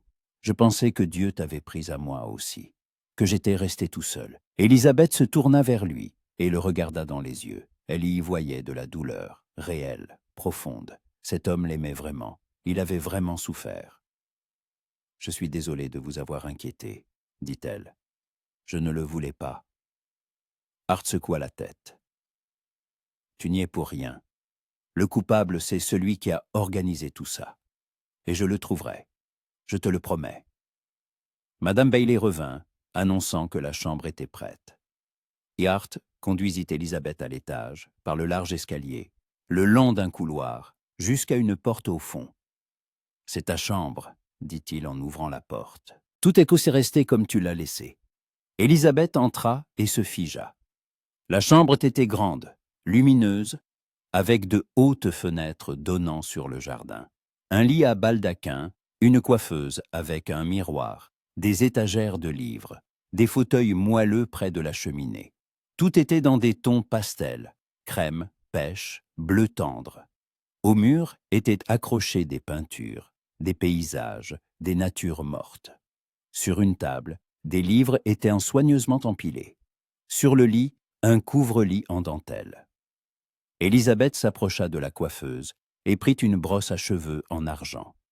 Elle la tourna dans ses mains. Sur le manche était gravée la lettre U. « C'était la brosse de ta mère, » dit Hart en entrant derrière elle. « Je te l'ai donnée quand tu as grandi ?» Élisabeth reposa la brosse et regarda autour d'elle. Tout ici était cher, beau, bien entretenu, mais étranger, comme un musée où elle n'était qu'une simple visiteuse. « Repose-toi, » dit Hart. « Le docteur va bientôt arriver, et ensuite nous dînerons ensemble. Madame Bailey préparera tes plats préférés. »« Lesquels ?» demanda Élisabeth. « Mes plats préférés ?» Hart sourit faiblement. « Canard rôti aux pommes, purée de pommes de terre à la crème, tarte aux cerises pour le dessert. Tu demandais toujours ça le dimanche. » Élisabeth hocha la tête, bien que ces mots ne lui disent rien. Hart sortit, fermant la porte derrière lui. Élisabeth resta seule. Elle parcourut lentement la pièce, touchant les objets, essayant de sentir un lien. Mais tout restait étranger. Elle s'approcha de la fenêtre et regarda le jardin. Des rosiers y poussaient, des buissons soigneusement taillés, une fontaine au milieu. C'était beau, mais pas comme les prairies, pas comme la rivière près du ranch, pas comme la vue depuis le porche où elle s'asseyait avec Ryder le soir. Élisabeth ferma les yeux et son visage apparut devant elle. Dur, tanné, avec ses yeux sombres qui la regardaient comme s'ils pouvaient te voir à travers elle. Sa voix, basse et calme. Ses mains, fortes et calleuses, mais étonnamment douces, quand il l'aidait à descendre de cheval. Il lui manquait, déjà, alors que quelques heures seulement s'étaient écoulées. On frappa à la porte, interrompant ses pensées. Une femme de chambre entra, une jeune fille aux cheveux roux et aux taches de rousseur. « Mademoiselle Élisabeth, le bain est prêt. Veuillez me suivre. » Élisabeth la suivit dans la pièce voisine, où se trouvait une baignoire en cuivre remplie d'eau basse chaude. La vapeur montait, et l'air sentait la lavande. La femme de chambre l'aida à se déshabiller, la soutint alors qu'elle s'immergeait dans le io. Élisabeth ferma les yeux, sentant la chaleur envelopper son corps. C'était agréable, mais inhabituel. Au ranch, elle se lavait dans une bassine en bois, en chauffant l'eau sur le poêle. Rapidement, sans cérémonie. La femme de chambre lui lava les cheveux, frottant le savon, rinçant à l'eau. Puis, elle l'aida à se sécher, avec une serviette douce, à enfiler une chemise de nuit propre et une robe de chambre, en soie fine, avec de la dentelle. Quand Élisabeth retourna dans sa chambre, le docteur l'attendait déjà. Un homme âgé à la barbe grise, en costume strict, un sac noir à la main.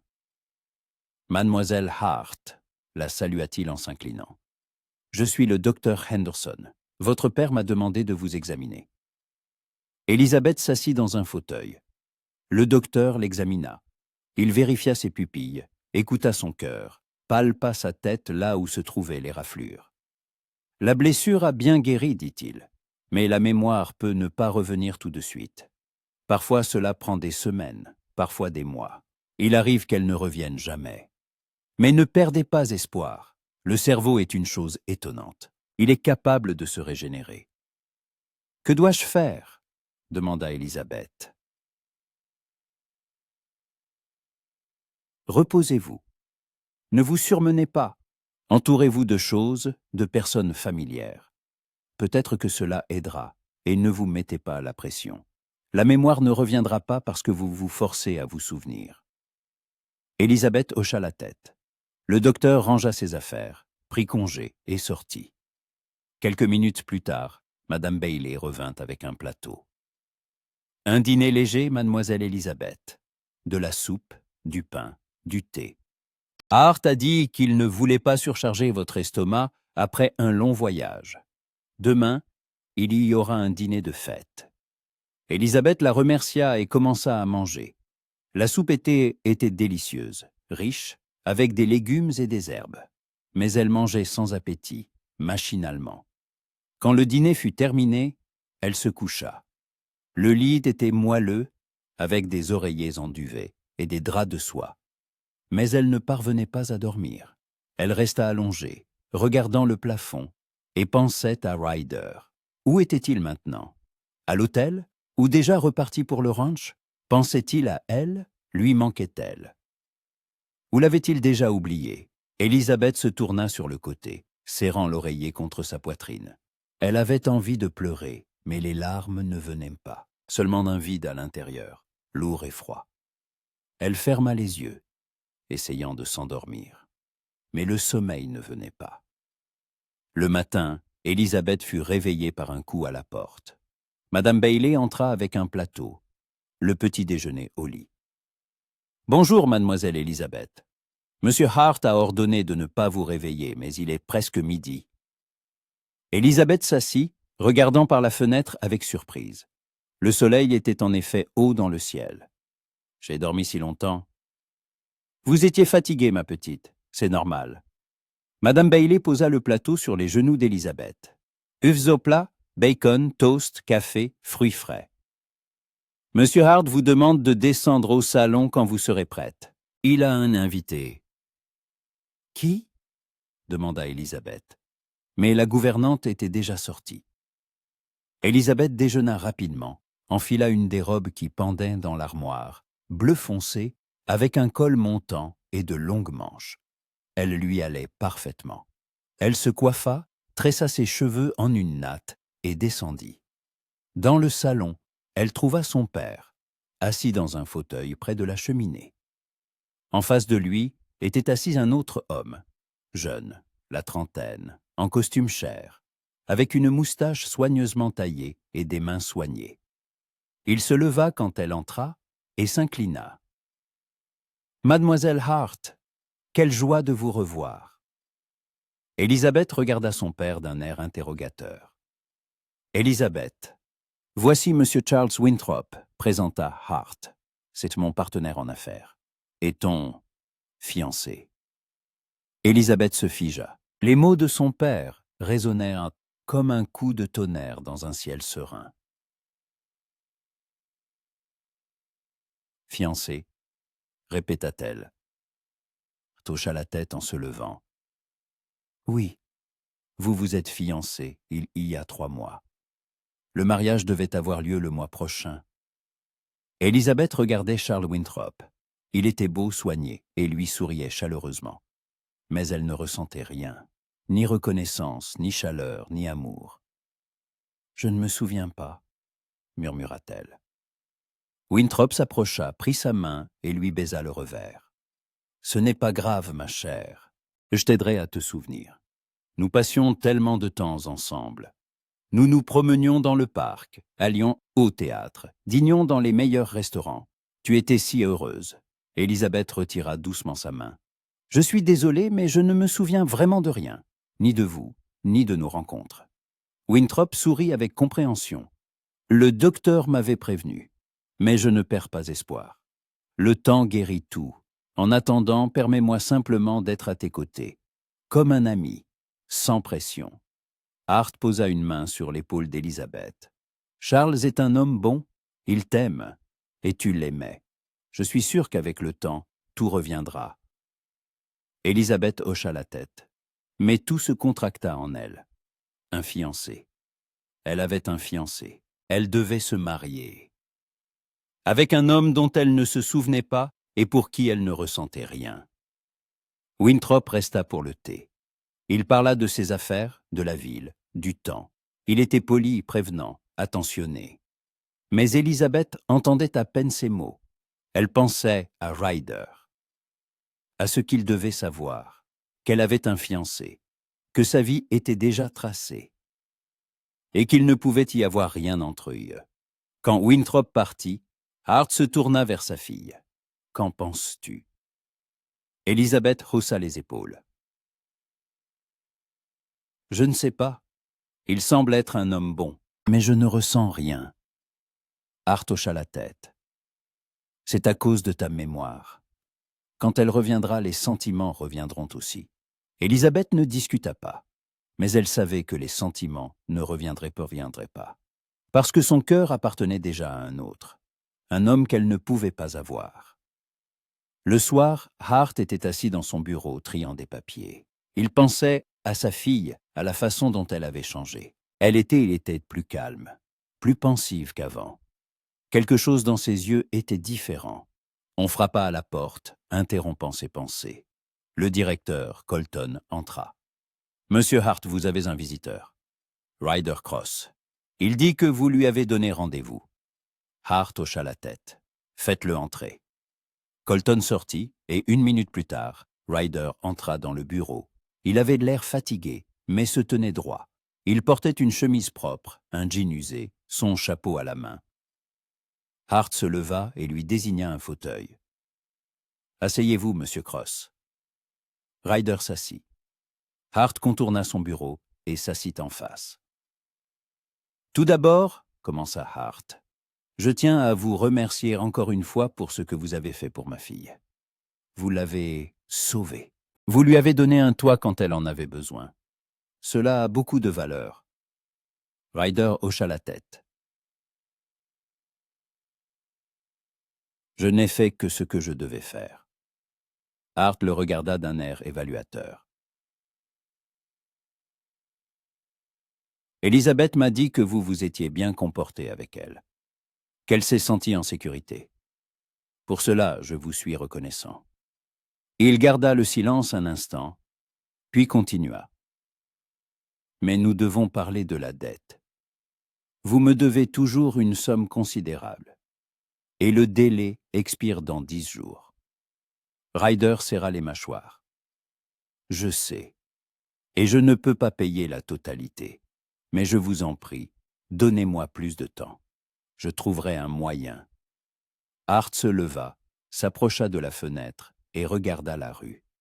« Vous savez, monsieur Cross, je suis un homme d'affaires. Je n'ai pas l'habitude d'effacer les dettes. Mais vous avez fait pour moi quelque chose d'inestimable. Vous m'avez rendu ma fille. » Il se retourna et regarda Ryder. « C'est pourquoi je suis prêt à faire une concession. J'annule entièrement votre dette. Le ranch reste à vous, sans aucune obligation. » Ryder le dévisagea, n'en croyant pas ses oreilles. « Quoi ? Vous avez bien entendu, » répéta Hart. « La dette est annulée. C'est ma façon de vous remercier pour ce que vous avez fait pour Elisabeth. » Ryder se leva lentement. « Je ne sais pas quoi dire. » « Ne dites rien. » Hart lui tendit la main. « Acceptez simplement. Vous l'avez mérité. » Ryder lui serra la main, toujours incrédule. La dette qu'il avait écrasée pendant des années avait disparu. Comme ça. Le ranch était à lui, pour toujours. Mais pour une raison quelconque, cela ne lui apportait aucune joie. « Mais comment va Elisabeth ?» demanda-t-il doucement. Hart soupira. « Elle ne se souvient toujours de rien. Le docteur dit qu'il faut du temps. Mais elle est à la maison et en sécurité. C'est le principal. » Ryder hocha la tête. « Puis-je la voir ?» Hart fronça les sourcils. « Je ne pense pas que ce soit une bonne idée, monsieur Cross. Elisabeth doit se rétablir, se réhabituer à sa vie d'avant. Des rencontres avec vous pourraient te la troubler. » Ryder serra les poings. « Je veux juste m'assurer qu'elle va bien. »« Elle va bien, » dit Hart fermement. « Je vous le promets. Mais pour l'instant, il vaut mieux qu'elle soit avec sa famille. » Ryder comprit qu'il était inutile de discuter. Hart avait raison. Elisabeth était chez elle, là où était sa place. Et lui, il n'était qu'un fermier qui avait brièvement fait partie de sa vie. « D'accord, » dit-il. « Alors je vais y aller. » Hart le raccompagna jusqu'à la porte. « Si vous avez besoin de quoi que ce soit, monsieur Cross, faites-le moi savoir. » Ryder hocha la tête et sortit. Il descendit lentement les marches et monta à cheval. Il se retourna vers la maison, grande, belle, inaccessible. Quelque part là-bas, derrière l'une des fenêtres, se trouvait Élisabeth, mais elle était hors de sa portée. Il fit demi-tour et s'éloigna, sentant quelque chose se déchirer en lui. La dette était effacée. Le ranch était à lui. Mais il avait perdu la seule chose qui comptait. Elle. 2 semaines s'écoulèrent lentement, comme le cours d'une rivière en période de sécheresse. Ryder retourna au ranch, essayant de reprendre sa vie d'avant. Il travaillait du matin au soir, réparant les enclos, s'occupant du bétail, préparant le foin pour l'hiver. Tout ce qu'il avait reporté pendant des mois, alors que la dette pesait sur ses épaules. Maintenant, la dette avait disparu. Le ranch était à lui, sans charge, sans menace de perte. Il aurait dû se réjouir, se sentir soulagé. Mais au lieu de cela, il n'y avait qu'un vide dans sa poitrine. La maison semblait trop silencieuse, trop vide. Partout où il regardait, il y avait des traces de sa présence. La robe qu'elle l'avait laissée sur une chaise et n'avait pas eu le temps de prendre. La tasse dans laquelle elle buvait son café le matin. La place près de la fenêtre où elle aimait s'asseoir, regardant le coucher de soleil. Ryder essayait de ne pas penser à elle, mais c'était impossible. Elle était dans chaque souffle, chaque pensée, chaque battement de son cœur. La nuit, il s'allongeait sur le sol du salon. Il n'était jamais retourné dans la chambre où elle avait dormi, et regardait le plafond. Il se souvenait de son visage, de sa voix, de son rire, ce rire rare et doux qu'elle lui offrait le soir, quand ils étaient assis près de la cheminée et parlaient de tout et de rien. Elle lui manquait si fort que cela lui causait une douleur physique. À Denver, Élisabeth souffrait aussi. Elle essayait de s'adapter à sa vie d'avant, mais c'était comme porter les vêtements de quelqu'un d'autre, inconfortable, étroit, pas à sa taille. Chaque matin, Madame Bailey la réveillait, lui apportait le petit déjeuner, l'aidait à s'habiller. Son père déjeunait avec elle, lui parlait des affaires de la banque, lui demandait comment elle se sentait. Charles Winthrop venait presque tous les jours. Il apportait des fleurs, des chocolats, des livres. Il l'invitait à des promenades, au théâtre, à des déjeuners. Élisabeth acceptait, car elle ne voulait pas contrarier son père. Elle se promenait avec Charles dans le parc, écoutait ses récits sur ses affaires, ses projets d'avenir. Il était poli, attentionné, patient. Il n'insistait jamais, n'exigeait rien. Il était simplement là. Mais elle ne ressentait rien, parce que ce n'était pas Ryder. Elle pensait à lui constamment. Elle demandait à son père si des lettres de lui étaient arrivées. Mais il n'y en avait pas. Un soir, alors qu'Élisabeth était assise dans sa chambre, essayant de lire un livre, on frappa la porte. Madame Bailey entra, l'air préoccupé. « Mademoiselle Élisabeth, vous avez un visiteur. Le shérif McGregor de Greeley. » Élisabeth leva la tête avec surprise. « Le shérif? Pourquoi? » « Je ne sais pas, ma petite. Mais Monsieur Hart vous demande de descendre au salon. » Élisabeth descendit rapidement. Dans le salon était assis un homme corpulent à la barbe épaisse. Elle se souvenait de lui. C'était le shérif que Ryder était allé voir à Greeley. À côté de lui se tenait son père, le visage grave. Mademoiselle Hart la salua le shérif en se levant. « Je vous prie de m'excuser pour cette visite tardive, mais je dois vous poser quelques questions. »« À quel sujet ?» demanda Élisabeth en s'asseyant. Le shérif sortit de sa poche une enveloppe froissée. Élisabeth la reconnut immédiatement. C'était la lettre qu'elle avait trouvée dans sa poche après l'accident. « Cette lettre, » dit le shérif. « Vous avez affirmé l'avoir trouvée dans votre poche après le déraillement du train. »« Oui, » hocha la tête Élisabeth. « C'est exact. » Le shérif déplia la lettre et la regarda. « J'ai enquêté sur cette affaire ces 3 dernières semaines, à la demande de M. Hart, et j'ai découvert quelque chose d'intéressant. » Il posa la lettre sur la table. C'est vous qui avez écrit cette lettre, mademoiselle Hart, 2 jours avant votre départ pour Chênes. Élisabeth le dévisagea. Quoi? C'est impossible. Je ne me souviens pas. Je sais que vous ne vous souvenez pas, dit calmement le shérif. Mais c'est votre écriture. Je l'ai comparée à d'autres de vos lettres conservées à la banque. La correspondance c'est parfaite. Hart s'approcha, s'assit à côté de sa fille et lui prit la main. Élisabeth, le shérif a raison. J'ai vérifié aussi. C'est ton écriture. Élisabeth regardait la lettre, essayant de comprendre. Pourquoi avait-elle écrit cette lettre? Dans quel but? Le shérif continua.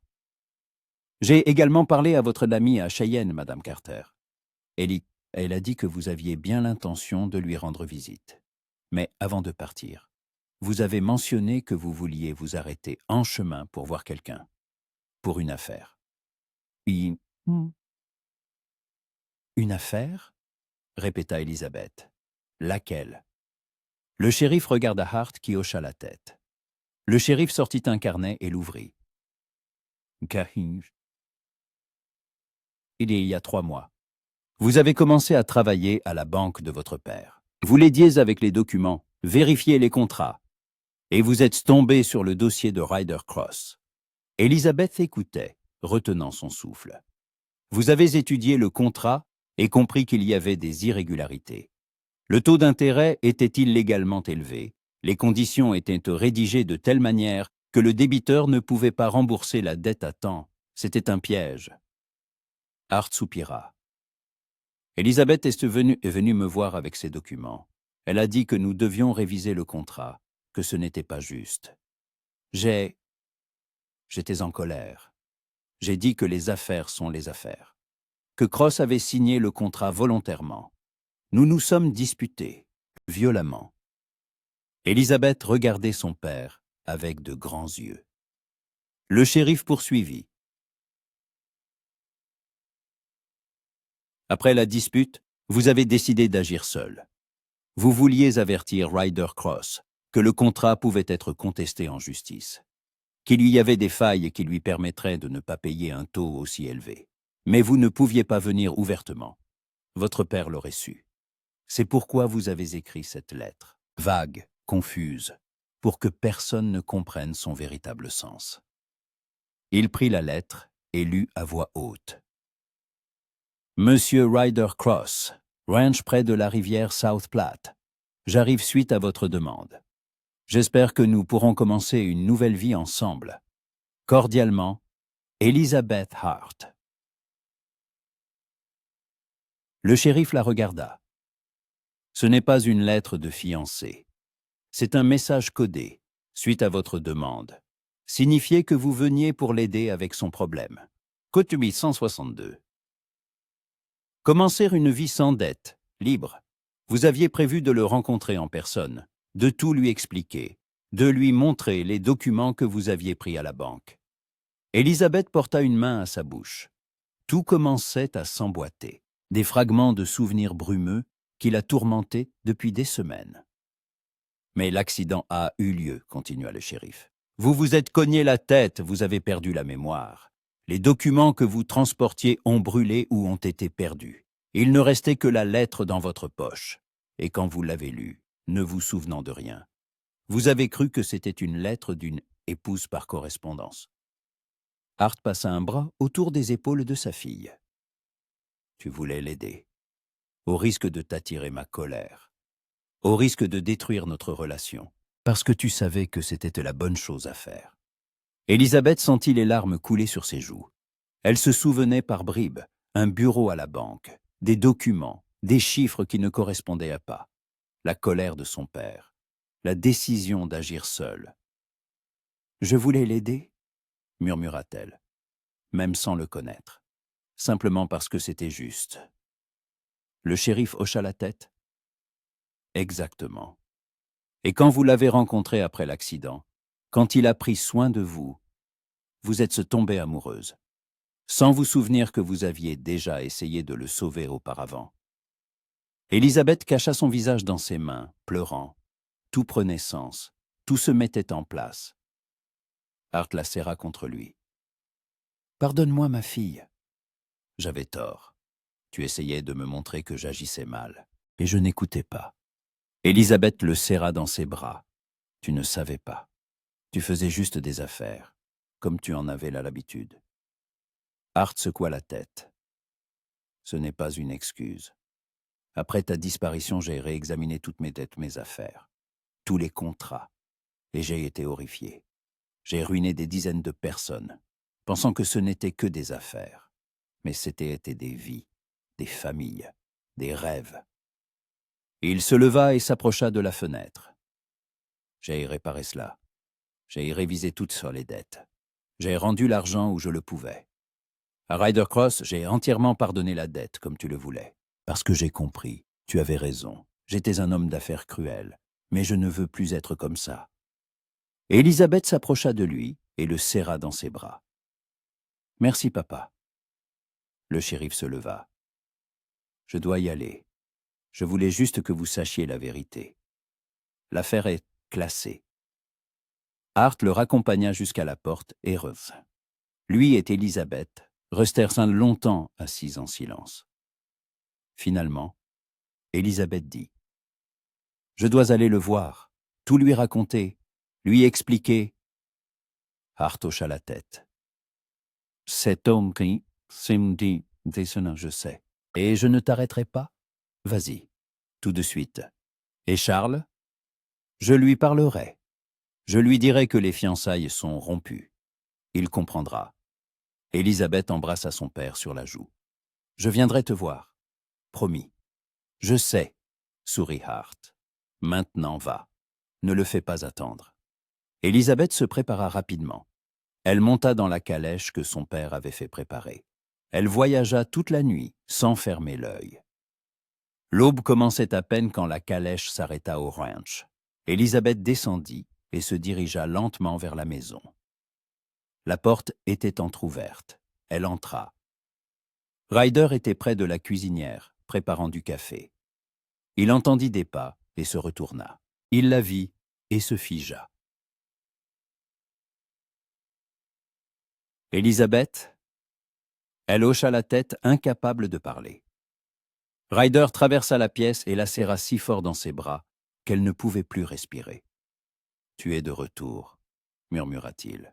« Mon Dieu, tu es de retour. » Élisabeth le serra en retour, pleurant de bonheur. « Je suis de retour.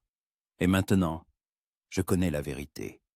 Je sais pourquoi je suis venu à toi. » Ryder s'écarta et la regarda dans les yeux. « Que veux-tu dire ?» Élisabeth lui raconta tout, la lettre, l'enquête du shérif, le fait qu'elle avait essayé de l'aider avant même leur rencontre. Ryder écoutait, le visage exprimant l'étonnement. « Tu as essayé de me sauver, sans même me connaître ?» « Oui, » hocha la tête Élisabeth, « parce que c'était juste. Et puis le destin nous a réunis, et je suis tombée amoureuse de toi. 2 fois. D'abord de ton histoire, puis de toi. » Ryder la serra contre lui et l'embrassa, longuement, profondément, avec toute la tendresse dont il était capable. « Épouse-moi, » dit-il quand ils se séparèrent. « Tout de suite. » Élisabeth rit à travers ses larmes. « Oui, 1000 fois oui. » Ils s'étreignirent et Élisabeth sut qu'elle avait enfin trouvé sa place. Pas dans la richesse de Denver, pas dans un manoir luxueux, mais ici, dans ce ranch, avec l'homme qu'elle avait sauvé sans même le savoir, et qu'il avait sauvé en retour. 3 mois plus tard, Élisabeth et Ryder étaient assis sur le porche, regardant le coucher de soleil. Sa main reposait sur son ventre arrondi. « Tu penses que c'est un garçon ou une fille ?» demanda Ryder. « Je ne sais pas, » sourit Élisabeth. « Mais qui que ce soit, je lui raconterai notre histoire. Comment maman a essayé de sauver papa, a perdu la mémoire, est tombée amoureuse de lui à nouveau et a trouvé son foyer. » Ryder l'embrassa sur la tempe. « C'est la meilleure histoire que j'ai jamais entendue. » Élisabeth se blottit contre lui. « Et ce n'est que le début. 3 ans plus tard, le ranch près de la rivière South Platte avait changé au fil des ans. Les enclos avaient été réparés et agrandis, et ils abritaient plus de bétail que jamais. Une nouvelle grange, solide et spacieuse, se dressait à côté de l'ancienne. Une véranda avait été ajoutée à la maison, où toute la famille se réunissait le soir. Le verger qu'Élisabeth avait planté la 2e année de leur mariage était maintenant en fleurs, rempli de pommiers et de cerisiers. Mais le plus grand changement n'était pas dans les bâtiments. Ryder était près de l'enclos, réparant la clôture, quand il entendit un rire d'enfant.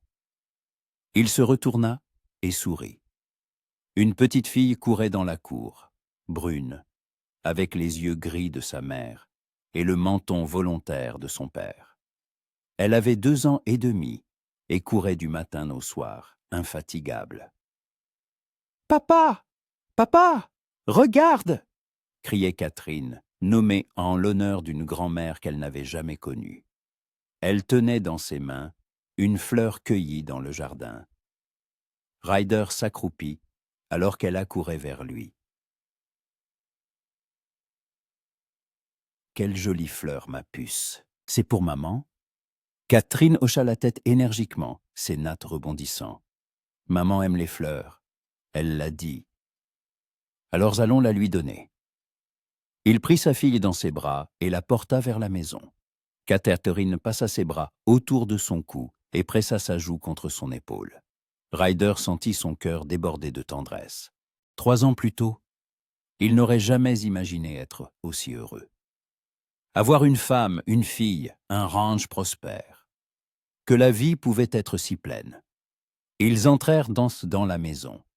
Élisabeth était près de la table, pétrissant la pâte pour une tarte. Son ventre était de nouveau arrondi.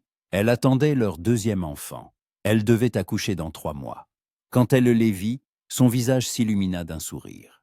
« Katie, qu'est-ce que tu as apporté ?»« Une fleur pour toi, maman. » La petite fille tendit la fleur froissée. Élisabeth s'essuya les mains sur son tablier, prit la fleur et la sentit. « Quelle merveille! Merci, mon soleil. » Elle embrassa sa fille sur la joue. Ryder posa Catherine par terre, et elle courut aussitôt jouer avec les jouets en bois qui se trouvaient dans un coin. Élisabeth s'approcha de Ryder et le serra dans ses bras. « Comment va le travail ?»« J'ai presque fini la clôture, » répondit-il en l'enlaçant par la taille, doucement pour ne pas appuyer sur son ventre. « Ce sera prêt ce soir. » Élisabeth se blottit contre lui, et ils restèrent ainsi quelques minutes, en silence, écoutant Catherine fredonner pour elle-même. « Parfois, je n'arrive pas à croire que tout cela est réel, » murmura Élisabeth. « Que c'est notre vie, notre maison, notre fille. » Ryder l'embrassa sur le sommet du crâne. « C'est réel, et c'est pour toujours. » On frappa à la porte, interrompant leur moment. Ryder ouvrit la porte et se figea. Sur le seuil se tenait William Hart, habillé simplement, en costume de voyage, sans son faste habituel. À côté de lui se tenait une femme élégante d'une 40aine d'années, dans une modeste robe de voyage. « William !» s'exclama Élisabeth en s'avançant. « Nous ne t'attendions pas si tôt. » Hart serra sa fille dans ses bras, prudemment, en faisant attention à ne pas presser son ventre. « Nous sommes partis plus tôt. Nous ne voulions pas être en retard. » Il se tourna vers la femme à ses côtés. « Elizabeth Ryder, je vous présente Margaret Wilson, ma fiancée. » Élisabeth écarquilla les yeux, puis éclata d'un rire joyeux. « Papa, tu ne m'avais rien dit. » Hart sourit, embarrassé, une expression si inhabituelle sur son visage, habituellement sévère. « Je voulais vous faire la surprise. Margaret est veuve, propriétaire d'une librairie à Denver. Nous nous sommes rencontrés il y a 6 mois. Et, eh bien, je lui ai demandé sa main il y a 1 mois. Margaret tendit la main à Élisabeth. « On m'a tant parlé de vous. Votre père ne cesse de dire à quel point vous êtes merveilleuse. » Élisabeth lui serra la main, puis l'embrassa de façon inattendue. bienvenue dans la famille. Et je suis si heureuse pour papa. » Ryder serra la main de Hart, puis celle de Margaret. « Entrez. » Elizabeth prépare justement une tarte. Il y en aura pour tout le monde. Ils entrèrent dans la maison. Catherine, voyant son grand-père qu'elle voyait rarement, mais dont elle se souvenait, courut vers lui avec un cri de joie. « Grand-père. » Hart la prit dans ses bras et la serra contre lui. « Ma petite Katie, comme tu as grandi. » La petite fille rit et passa ses bras autour de son cou. Ils s'assirent à table. Elizabeth servit le thé, du pain né frais, de la confiture. La conversation coula facilement, sans contrainte.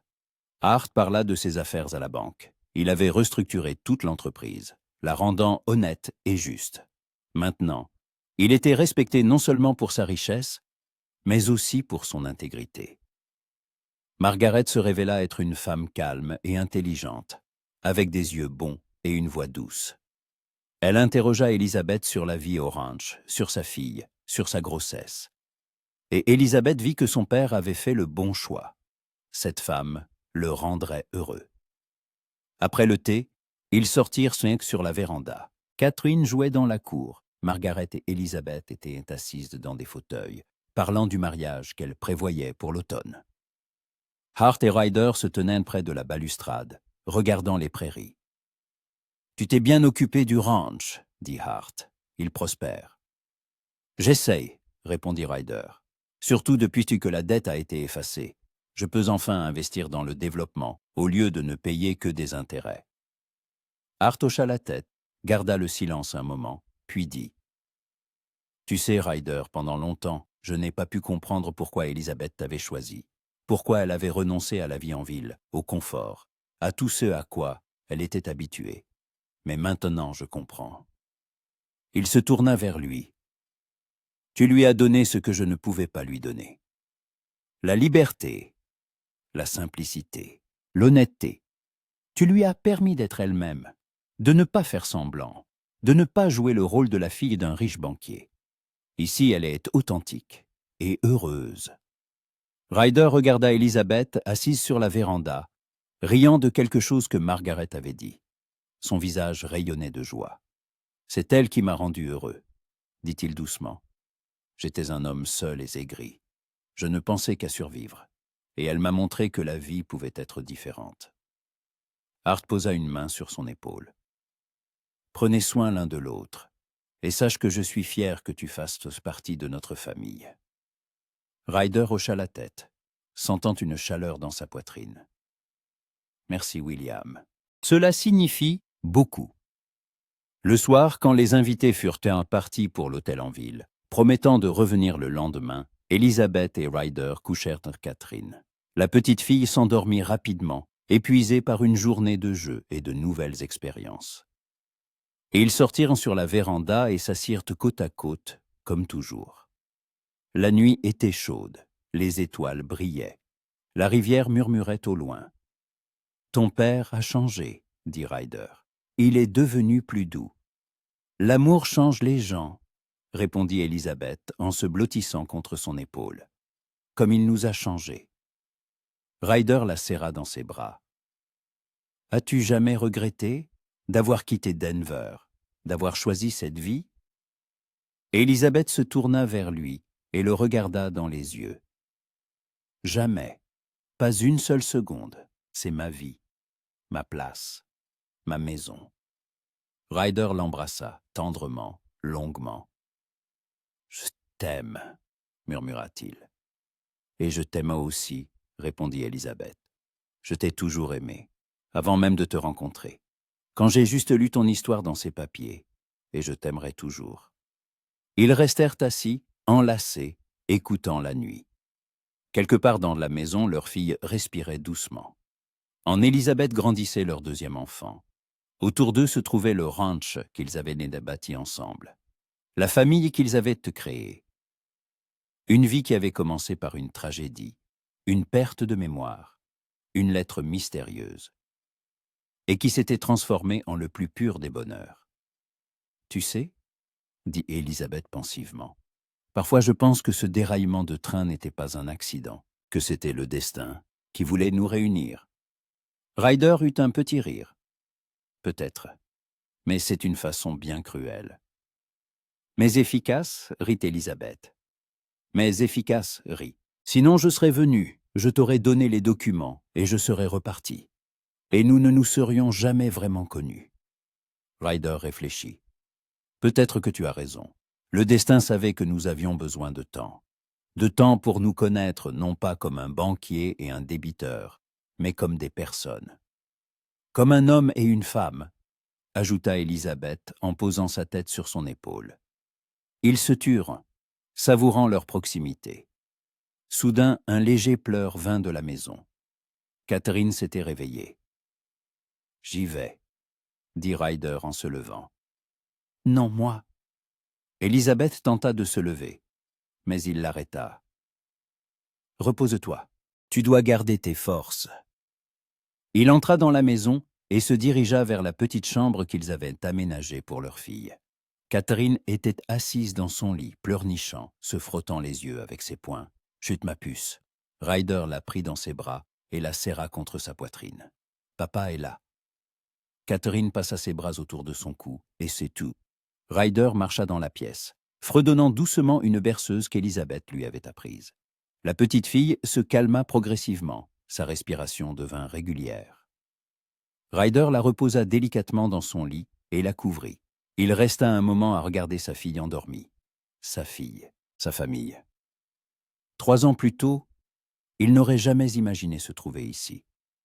Regarder son enfant et ressentir un amour si infini. La vie était imprévisible, parfois cruelle. Mais parfois, elle offrait des cadeaux à couper le souffle. Il sortit sur la véranda. Élisabeth somnolait dans son fauteuil. Ryder la souleva délicatement dans ses bras et la porta dans la chambre. Elle se réveilla à mi-chemin et passa ses bras autour de son cou. « Katie !»« Elle dort, » murmura-t-il. « Tout va bien. » Il la déposa sur le lit, s'allongea à côté d'elle et la serra dans ses bras. Élisabeth se blottit contre lui, posant sa main sur sa poitrine. « Merci, » murmura-t-elle. « Pourquoi ? Pour tout, de m'avoir sauvé, de m'aimer, de m'avoir donné cette vie. » Ryder l'embrassa sur le front. « C'est toi qui m'as sauvé, 2 fois. D'abord mon ranch, ensuite mon âme. » Élisabeth sourit et ferma les yeux. « Alors nous sommes quittes. » Ils restèrent allongés en silence, écoutant le vent souffler dehors, la rivière couler. Bientôt, ils s'endormiraient pour se réveiller le matin et commencer une nouvelle journée, pleine de travail, de soucis, de joie. Une journée ordinaire de leur vie extraordinaire. Une vie qui avait commencé par un mystère et qui s'était transformée en amour. Le lendemain matin, alors que les premiers rayons de soleil touchaient la hante et les fenêtres du ranch, Élisabeth se réveilla la première. Elle se leva doucement pour ne pas réveiller Ryder, jeta un châle sur ses épaules et sortit sur la véranda. Le monde était calme, frais, plein des promesses d'un nouveau jour. Elle posa une main sur son ventre, sentant le bébé bouger à l'intérieur. Elle sourit. « Bientôt tu naîtras, » murmura-t-elle, « et je te raconterai notre histoire. Comment maman et papa se sont rencontrés, comment le destin les a réunis à travers le feu et la douleur, et comment ils ont bâti une vie pleine d'amour. » Elle entendit des pas derrière elle. Ryder sortit, la serra par derrière, posant ses mains sur son ventre. « À qui parles-tu ? À notre fils ou notre fille, » sourit Élisabeth. « Et que lui dis-tu ? Qu'il aura la meilleure des vies, parce qu'il aura les meilleurs parents. » Ryder rit doucement. « Je ne sais pas pour les meilleurs, mais nous essaierons. » Ils restèrent enlacés, regardant l'aube sur les prairies. À l'horizon, le soleil se levait, colorant le ciel d'or et de rose.